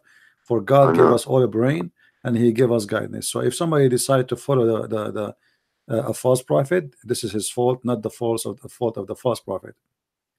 But obviously, so also, like, you know, the way the early Christians prayed, I do believe they prayed with their heads on the floor, because I think it's in Revelation. My friend, doesn't matter. No, doesn't matter really. This is, you see, we don't want to be the same as the Muslims, and we start thinking about. No, we don't. No, brother, we don't. Who care about how to pray? Jesus said, "Don't be the same as the hypocrite. Go to your closet." Nowhere Jesus he taught us how to pray by moving hands, and this is not really right. I mean, who care? I mean, let me ask you, what if I want to pray to God and I am naked? No, see, why not? One thing. You know what I mean? Why not? God, he see me naked anyway. My clothes does not cover me from God. You know what I mean? Listen, I know exactly what you're saying, but I think there's a verse where it says Jesus went up to the mountain and put his face to the ground and prayed. And also the elders in Revelation, the elders and the angels, you know, the elders took off the 24 elders, peace be unto them, and the angels took off their crowns and basically put their head down to the ground to worship God. So I know what you're saying, as in it's not about that, and we're not copying Muslims, because Muslims actually copied that from the early Christians. But this is not a necessity of a prayer. You see, all of this is symbolic. I think it's respect, really. I think it's symbolic. You can pray standing, you can pray sitting, you can bow down, you can do, you know, you do whatever you wish. You can pray when you are asleep, you can pray when you are in bed, because a prayer is always welcome, and there's, you know, it's not a ritual where it's with certain move. I mean, okay, what if I don't move my hand in a certain way? My God will not hear me. What if I don't stand? Yeah, this is not. When I was Muslim, it was such an annoying OCD, like, oh, it was just ridiculous. Like, literally, you step your foot down on the floor after you've just done wudu, and you're like, oh, I've got to do it again. And it was just, I was just watching the way my dad was all the time, and you know what? It's just sickening. It's really sickening. Seriously, like, just seeing it throughout my whole life, just seeing the whole, like, even going into the mosques and seeing the way that, you know, they handle themselves. It's like, you know, every single person in the mosque, you don't see one person talking to another person. Everyone is there in like a singular prison. And it's ridiculous. And before I found Christ, you know, I was researching Shia and Sunni and trying to find out the truth. And, you know, I am so blessed. All of us are so blessed that we've got Jesus, bro. And people like you who are doing this, because look, you doing this, you're actually putting your life at risk as well. Even though no one knows how your face looks like, but you're putting your life at risk. And you know what I'm doing, I'm putting my life at risk, because according, you know, to these crazy people, we're preaching hatred. And obviously, because I'm an ex-Muslim, it's apostasy. So what I said to Muslims is, you say there's you say if you kill one person, it's like killing the whole of humanity, right? but then you want to go and kill someone because they left Islam. How does that make sense, CP? All right. Yeah. Well, anyway, you know, at the end of the day, we need to remember Christianity is beyond ritual, and you know, God is not about you know, the Jews actually, for centuries they understood God the same as the Muslims. This is why Muhammad, he took a lot of things from them, you know? And this is why Jesus, you notice Jesus, he said to them, is not what go inside the mouth make you dirty, what it come from the mouth, you know. True. So True. the Jews, they have the same understanding of the Muhammadan about what make you dirty. And Muhammad all the time he was trying to be a Jew actually, you know. That's why we see tons of stories in the Quran is copied from the Jews. And this is why the Quran became so funny. You know, he is using what is written in their heritage books, fairy tale stories, and he used it as authentic stories for God. And this is why he turned to be stupid, and people until now we are making fun of him because he didn't believe in the Jews. You know, you know, some people think just because the Jews are people before us, they are right. But the Jews, they have a lot of wrong teaching, and you know, and even the Bible speak that the Jews been punished by God many times for they left God and they forsake God, and nothing will change. What? You know, the Jews before they did that, and I think in the future it might happen again.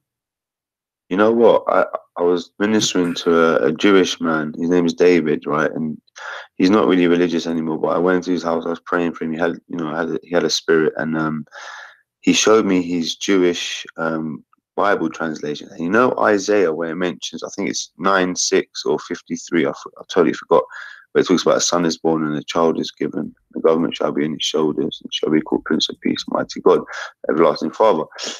Basically, their one doesn't say that. They've changed it, right? So where it says in their one, it was written in English, like English alphabet writing, but it meant it was just something totally different. So it's like they're trying. You're right. There are some Jews that are trying to hide the truth. No, let me tell you. Like when they say in the Old Testament that the like in our book in our Bible it says the virgin will give birth. The Jews, they say in the Hebrew it doesn't say the virgin, it says a young woman. But remember, the Bible is speaking about that a woman she will do a miracle will happen to her. So if a young woman she gave birth, that is not a miracle. You know, it's normal. I mean, every day millions of women they give birth every day. So this is a sign will not be repeated again. You know, so what is the sign? Even when they try to fabricate interpretation or translation, they say, "Oh, it says a virgin." It doesn't say virgin; it says young woman. So what is the sign? If a young woman she gave a birth, what is the sign about it? Obviously, she is a woman because in no way a female she can give birth unless she is a woman. A woman, which a woman means she can get pregnant. You know. So, but if she is a virgin, that is a miracle. But if just a young woman, well, there's tons of young women every day around the earth. They give birth to a child. So where is the miracle here? It doesn't work. And you know, but remember that most of the Jews at the end of the day, the majority of them they became a Christian already. We are not talking about religious Jews. We are talking about some of the Jews. Yeah, it's true. Not all of the Jews. It's just some of them that. The majority of the Jews they are already Christian. The minority they are not. I know. The early Christians were Jews. Yes. You know? The early Christians were Jews. You're right. The first Christians are Jews. Yeah, exactly. The first Christians were Jews, and also like the way I look at it is Islam is actually exactly what you said. It's copied. It's copying the Jews, then it says it hates the Jews. You know, it copies the Christians and it hates the Christians. Like, you know, it just doesn't make no sense what they're doing. And the reason why Muslims won't leave Islam because they look at the West as a whole as Christian. Even if you see atheists going out dressed naked and, you know, people just doing drunkenness and things like that, they see that as Christians. My friend, nobody leave Islam as much as Muslims because let me explain to you, and maybe I'm getting it wrong. You are from you are coming from a Muslim family, and you witness the Muslims. If you go and see drug dealers, you will see high percentage of them are Muslims. If you see, killed it. You killed if it. you You're go right. and check the prostitution business, you will see a high percentage are Muslims. If you go and check the scam and fake passport, what do you want? I mean, Muslims are the one doing the business of all those things. So I used to have experience with that. Yeah. Right, so where is the Muslims we're talking about? I mean, if Islam bring decency, why we cannot find decency between Muslims? True. You know, number one people who ask for a credit card but they never pay back, which means it's a theft, is Muslims. Number one people who do illegal stuff in the world are Muslims. Number one people who sell fake or copy of software are Muslims. If you go to the jail in France, in England, what is the highest percentage in the population are Muslims. So if and Islam, they still act religious. Do you know what's disgusting? You're right. They do all of that, but when it comes down to defending their faith, all of a sudden they're a mu'min and an imam. I know, but this is proof that Islam is a stupid religion, because how Islam made you a person of a crimes, and yet you are saying to me Islam is a good religion. Exactly.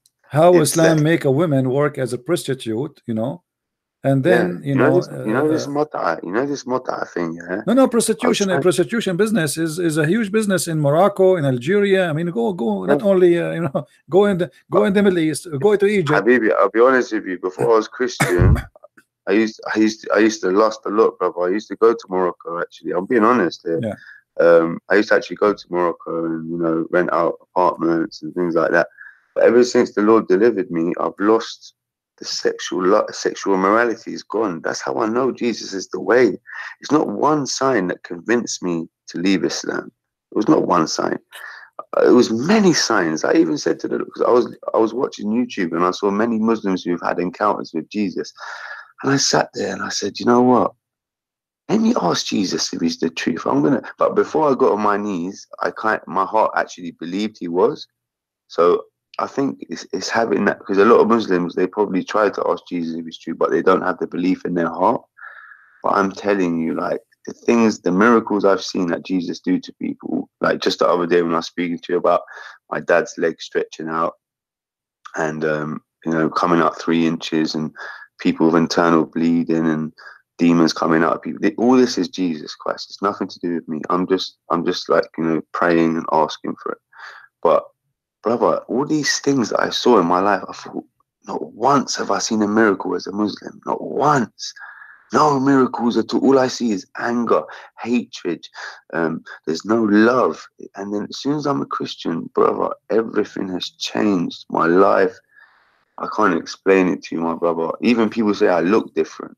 My attitude is different. Like, yeah, but remember one thing. The reason we are talking about how corrupt is Islamic country is because they try always to present to us the nakedness of Europe and etc. Give a freedom, the same freedom of Muslims in Algeria and in Morocco and in Egypt and in Saudi Arabia, and let us see the competition. Who is going to be more in nakedness? They do everything in the world you can imagine. There's nobody in the world is lost as they do. But they speak too good about God, but in fact they are the opposite. The opposite. You know what? You're so right. And you know what's funny? Where are Muslims most happy? I saw this on a comment on another video once. Yeah? This lovely person put up a comment and they said, where are Muslims happy and where are Muslims not happy? So where Muslims are happy is in the West, Australia, England, America. They're happy, right? Where are Muslims not happy? In their own countries. You see, so they come to the West to destroy the democracy and the love and the peace and unity that we have here, right? They come to destroy that, and back home they're living in a big nightmare, basically. I just think if there's any Muslims listening right now, look, guys, I'm from Iraq and my mother's Lebanese. I've been devout Muslim most of my life. Had a few hiccups. Before I come to Christ, I researched so much. I even saw, when I said to you the other day, I watched other things. It weren't you that I listened to that converted me. I did listen to a few of your videos. videos as well, not remembering, which helps. So it weren't just one person. I listened to you, many other people, debates between, you know, Shabi Ali and many other Christian scholars. And I just want to say to the Muslim, look, guys, come to the truth. Why are you going to risk? You're going to risk your whole life, the afterlife. Because I've got a friend, CP, yeah, and his ministry is stopping people that have died. It's called near death, right? They've died. He's in London. He's a great man. His name's Leon. The Holy Spirit tells him who to stop. And every person that he stops, they've had a near death experience. They've died, some for 30 minutes, some for 10 minutes, 5 minutes. And when they die, their spirit has actually left their body. And I said, at first when I heard him, I thought, okay, he's got a few videos. But then when I looked and I was with him out, he's got over 400 or 500 people saying the same thing, CP. Like this, when you die, your spirit comes out your body. You know, some people were taken to heaven. Some people found themselves through a tunnel and ended up in hell. And then the Lord came and took them out of hell and said to them, go back, it's not your time, you know? So this is another thing, like, this is another thing. I don't really like to go in such a details, because I don't know if people are telling truth or not, but I will leave what is to the Lord. Whatever is after death, I will leave it for the Lord. Whatever it is, it is. I don't go by he said, she said. I go what the Lord will do. CP, I respect what you're saying, but I was thinking like you. But then as it gets to 100, 200, 300 testimonies, doesn't matter, my friend. I can bring you now. I can bring you a 1 billion Muslim make a testimony from Muhammad saying he's a prophet. No, but these are people that have died, bro. My friend, I understand. I'm not saying they are not telling the truth. I'm not saying that. But I don't want to go in that direction. I go by what my Lord said to me. Anything else is not valid for me. No, but you know why? Because my friend uses that to wake people up to say to him. He's actually no problem. Maybe I don't know. But maybe I'm not saying he is not truthful. I'm saying for me myself, I did not experience it. I did not witness it, and I cannot speak of it. And I will not teach such a thing unless I'm sure. Yeah. As simple as that. You're right. That's true. It's true. I'm not saying that, you know, we should be teaching this, but all it is that, you know, a lot of people do die and come back. And what they've said they've seen Jesus. So even Muslims, there's Muslims on YouTube that have died and come back, and they've said they've seen Jesus and angels worshiping him in heaven and things like that. So this is maybe just another thing for Muslims to research as well, you know, because I believe that the Lord, he have his way to call people sometime, and it might happen, you know. The Lord, he is all powerful. He speak to me in a way, he speak to you in a way. And it doesn't have to be the same way, you know. He is almighty and he can do whatever he wish. Anyway, my friend, I see somebody trying to call, so I want to say thank you get in there. for your call. Man. Thank you so much for accepting the call. Thank you for talking, and I will say glory to God, our Savior, our Lord Jesus Christ. May he bless you and give you good health, and every single listener. And I just want the Christians to unite. We're not part of any sect. Our sect is to be holy and followers of Christ. Let's pray regularly. Let's fast. Let's help the poor. And let's just, you know, if you can donate to CP right now, if you can afford it. And yeah, God bless, man. Peace, CP, man. Thank you, Speak soon, brother. Take care. Thanks, man. Bye-bye. Thanks, kid. Bye. The one who is trying to call, feel free if you're calling me back.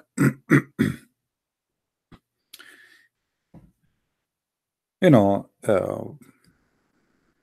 sometimes the Muslims, they try to present to you that Christianity is naked women in the beach. The fact, I never saw naked people as much as Muslims. They do everything and anything you can imagine. It's a very corrupt society. One of the things I don't like about the Middle East, that in the Middle East, everybody speak good and do bad. Everybody speak about God. Everybody believe in God. Everybody pray to God. But everybody is corrupt. And the corruption expands not only for Muslims, even those who they are not Muslims, you know, because even those who they are Christians, they learn from Muslims how to be corrupt. So they are so proud about themselves But they do what everybody do. Women, they go and sleep around, have sex, but they don't say to anyone they had sex. The women, she leave in the morning, she going to school, she's wearing the hijab, and she is the Virgin Mary. She go to school, she come back on time, and everything is perfect. And then one day she get married and she's still virgin, everything is good. So how she was having sex? She do it in the wrong location. Or she do a surgery, it's called virgin again. Or she buy a product, it's called virgin again, made in China. It is something she insert in her private part in the wedding night. She act like she is losing her virginity and the blood come out. Very corrupt society. They always speak about Western women, how bad they are, how filthy they are, they sleep around. But you go there, you find it's the same thing and even more. At least in the West, they say what they do. There, they say the opposite and they do the opposite. Which means you do not know who is the decent, who is not. For sure, I'm not saying all women there, they do that. But I'm saying, generally speaking, it's a very corrupt society. The grocery store is corrupt. You cannot even buy a good tomato. You cannot even get good potatoes. The guy in the grocery store, he put for you in the front the good tomatoes, and in the back the bad one. He is behind the counter. So in the front of you, you see very nice tomato. He say to you, how much you want? You say 2 kilograms. You cannot pick them yourself. So he pick up the bad ones. He put them in the bottom of the case, which is a paper you cannot see, and then he put 2 or 3 in the top who they are good. You go home, you find that half of what you bought is going to be thrown in the garbage. In America, they open a grocery store. Always when you buy from a grocery store owned by Middle Eastern like me, you have to be careful. Look next to the cashier machine. If you find a cigarette box, if you find matches, if you find, be careful, he will not add it. What they do, many of them, they put next to the cashier machine, let us say a box of cigarette. And then you go and you pay for your grocery and you leave. Now, many of people, they don't, when they buy, they don't check what they paid for. If you check, you might find that he charged you for Marlboro cigarette, but you did not buy Marlboro. You go back, you say, hey, you charged me for this. You say, oh, look, you see, it's here. I thought this is for you. I was going to call you. And then he take it off. The same box of cigarettes, he charged it for the 1,000 customer before you. His beard will be long. He's a person of religion. He's a decent man. But yet he scam everybody in his way. Now, for sure, not everybody do that, but you have to be careful from such a scam. So we witness hypocrisy always. This is why actually I respect Western more, because even when they do what we call it bad, at least they don't hide it. In the Middle East, we do the bad things, but under the cover. So we wear burqa, we praise God, and we have sex under the table. You know what I mean? They are holy under the sun. They are hookers under the table. There is a Canadian woman. She converted to Islam. I don't know how many of you have the video. If somebody have the video, post it. Her name is Foxy. A crazy woman. She converted to Islam. She is Canadian. And then she got upset. She made a video about a virgin, to be virgin. And then she said those Muslim women, they are not virgin. They sleep with everybody. So they are insulting her because she's Canadian. She is not virgin. You know, she slept with many guys before. But she's saying, in fact, they slept with everybody in town. But yet they are virgin. How they are virgin? They are doing it in the wrong location. I don't know if any of you have the video. Yeah. But be careful, she speaks a very dirty language. So she converted to Islam and she is exposing the Muslims, Muslim women, How they are accusing her not to be a virgin when none of them is a virgin?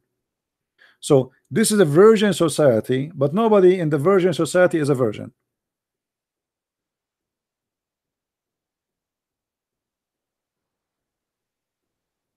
It's a corrupt society. They speak too much about being good and being virgins and being decent.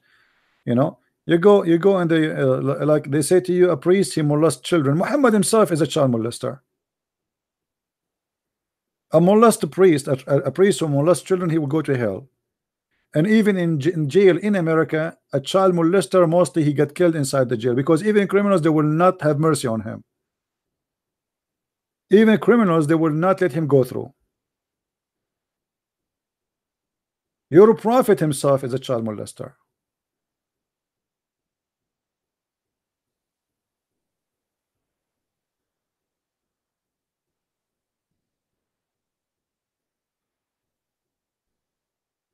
Anyway, we don't want to judge a religion just by people, because there is people bad and good everywhere. Let us judge a religion by the founder. Was Muhammad a child molester? Yes. Was he a rapist? Yes. Was he adulterous? Yes. And he was proud about it, and he claimed that God gave him permission. So we are not going to judge Islam by someone, he's a Muslim and he is a rapist. No, this is not a scenario. We judge Islam by Muhammad himself. Was he a good man? I challenge any Muslim to say to me he was a good man. And I will show you from their own books how bad Muhammad was. Actually, I found an old video, but this is not really the whole video. I wish I can find the old video, but let me pause this video for you. This is a very old video of mine. Somebody have it, so I will post it for you. You know, by the way, when I started making videos, I used to use a camera to capture my computer screen. I remember I used to have a very old computer, and I bought a computer camera just to record my screen. And those videos are the first to be shown in the Iranian government TV. They made a study of what is called Islamophobia, and the Iranian TV choose my video from all the internet. This is the video about this woman I told you about, but this is not the one I want really, but she is talking there.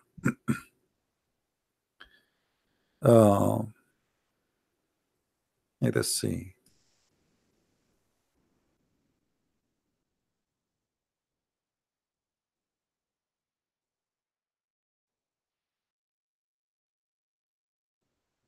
Yeah, I don't know if I can find it. Anyway, so they you will notice there the video I have is very old, because I was recording the screen and by using a camcorder, not like now, you know, with technology a lot better, computers are a lot better. I remember to go in the internet, I have to like dial 1,000 times. Sometimes DSL doesn't work, sometimes it's stuck, sometimes it was horrible. And if you want to load a video, it take you forever too. I know. Maybe I will not be able to find it. I know. Anyway.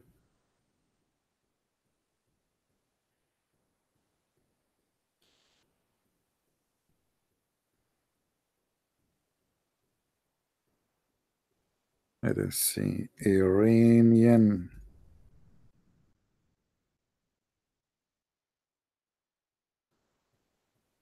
Yeah. It's hard to find any video of mine anymore because it's too many.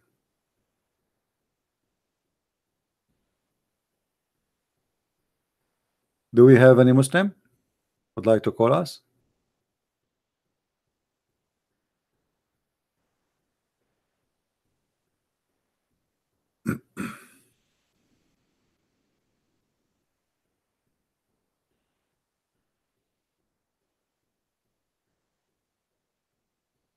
Any Muslim would like to call us?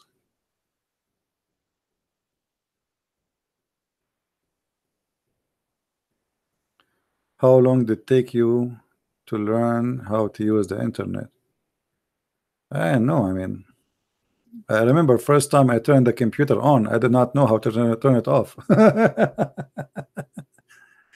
I hit the bomb, it turned on, and then I hit the same bomb again. I thought it's the same as the electricity switch, you know, you hit it up again and the computer will go off, but this stupid computer is not going off. So I hit it again, it's still not going off.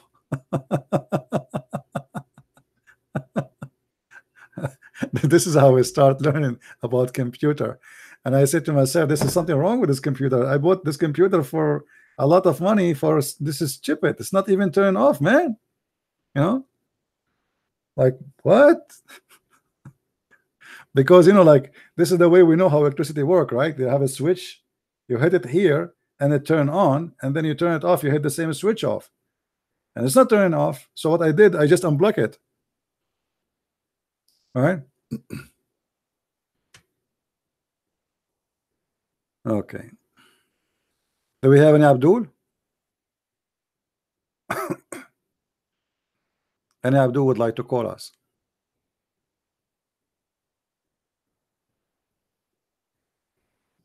You know, first time I joined university, and when I like attended the class, first class, I was late. I was late like to attend the school, which means I was late in registration, etc. So the professor, he said, you better find a group and join them. Okay, I said sure. So after he finished, I have a girl next to me, sitting next to me. I do not know anyone in the student yet. So I said to her with my funny English, I want to be with you. And then she said to me, I am a lesbian. I said, okay, nice to meet you. Second day in the morning, I saw her in the cafeteria, and she was in the other side of the room. I said, hey, lesbian, how are you? She came to me like crazy. She said, what you are saying that to me? I said, what? She said, what you are saying to me, hi, lesbian? Said, what's wrong with that? Isn't this your name? She said, what? I said, well, yesterday I told you I want to be with you. I was talking about being in the group, you know. So she thought I'm asking her for a date. So, and you said to me, I'm lesbian. Isn't this is your name? She said, what?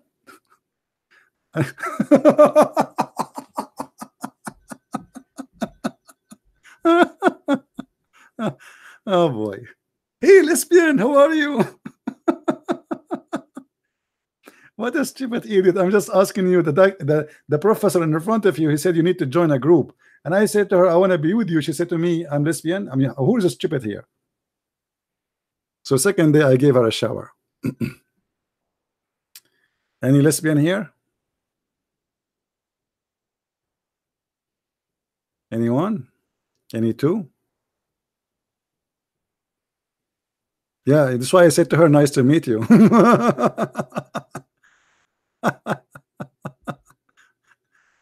Nice to meet you. She did not get it. Star Moon, how are you, Star Moon? Are you a Muslim, my friend? Are you a Muslim?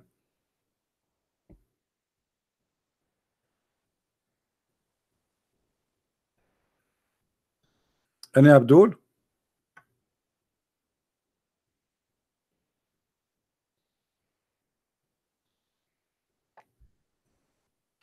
Yeah, actually, English is very funny. Especially, you know, if you carry two languages, and sometimes some words, they have totally opposite meaning.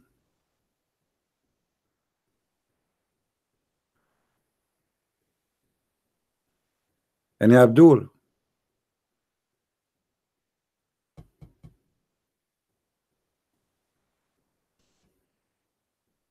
No one? Today, not even one Abdul. You believe it? Look like broadcasting earlier is better to get Abdul calling. I think we can get Abdul from the Middle East. Here now, only from America.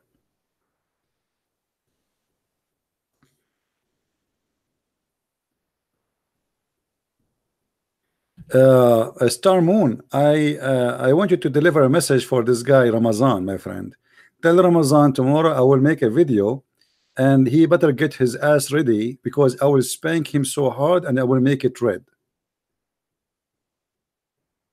Can you please deliver the message? tomorrow, not next week, brother. Tell your friend Ramazan. Very hard.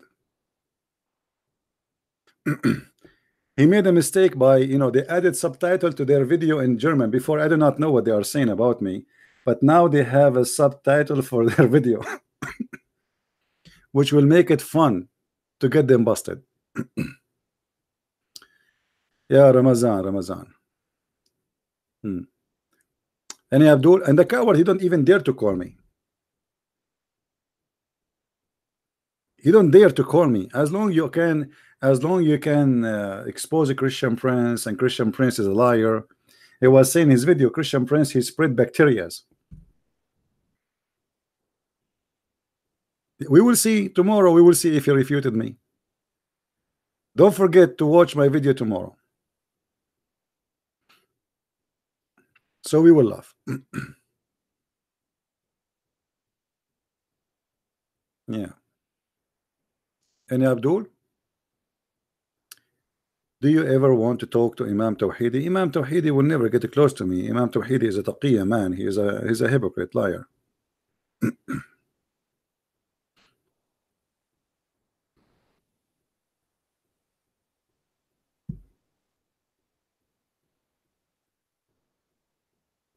And Abdul,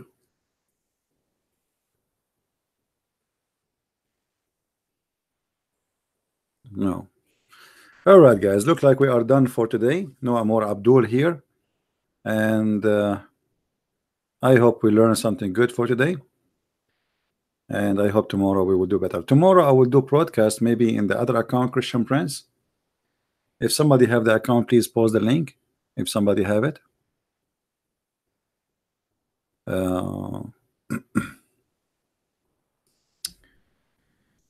see.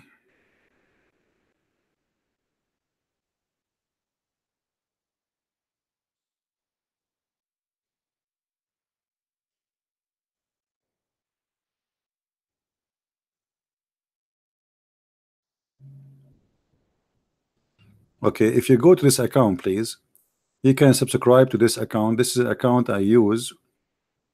This is a second account. Please go here, and don't forget to subscribe. Tomorrow I will do mostly live broadcast using this account. I might use Arabian Prophet too tomorrow, but there are certain videos I try to use them there. Those videos, if I'm using a material of different person, because you know they flag me, so I use other accounts. Just open that account. Okay, Star, don't talk about gays, my friend. Your prophet, he pissed like a woman, and he received Quran in the clothes of a woman, and he put eyeliner 3 times a day. So if you are against gays, I mean, how you follow Muhammad, my friend? All right, Abdul, as long you hate gays, isn't it your prophet, he put makeup every day 3 times a day on his eyes? He want to be pretty, and he wear his wife clothes, and he pissed like a woman, and he kiss men down their belly. Let me see who's calling me. Call me please only if you are a Muslim. Any Muslim? Mayday, any Abdul? All right, look like we are out of them. All right, guys, thank you for being here. May the Lord bless you, and until we see you tomorrow again, Christ is Lord, and Islam is false, made by a false man for the silly one. If you are a silly, wait for the God who provide you versions, big version, big private parts, brother. And as you know, Allah is Akbar, which means Allah is bigger, and size does matter in this cult. Everything in this cult is about size, not about fruits. Thank you very much, and see you soon again. Take care. Bye-bye.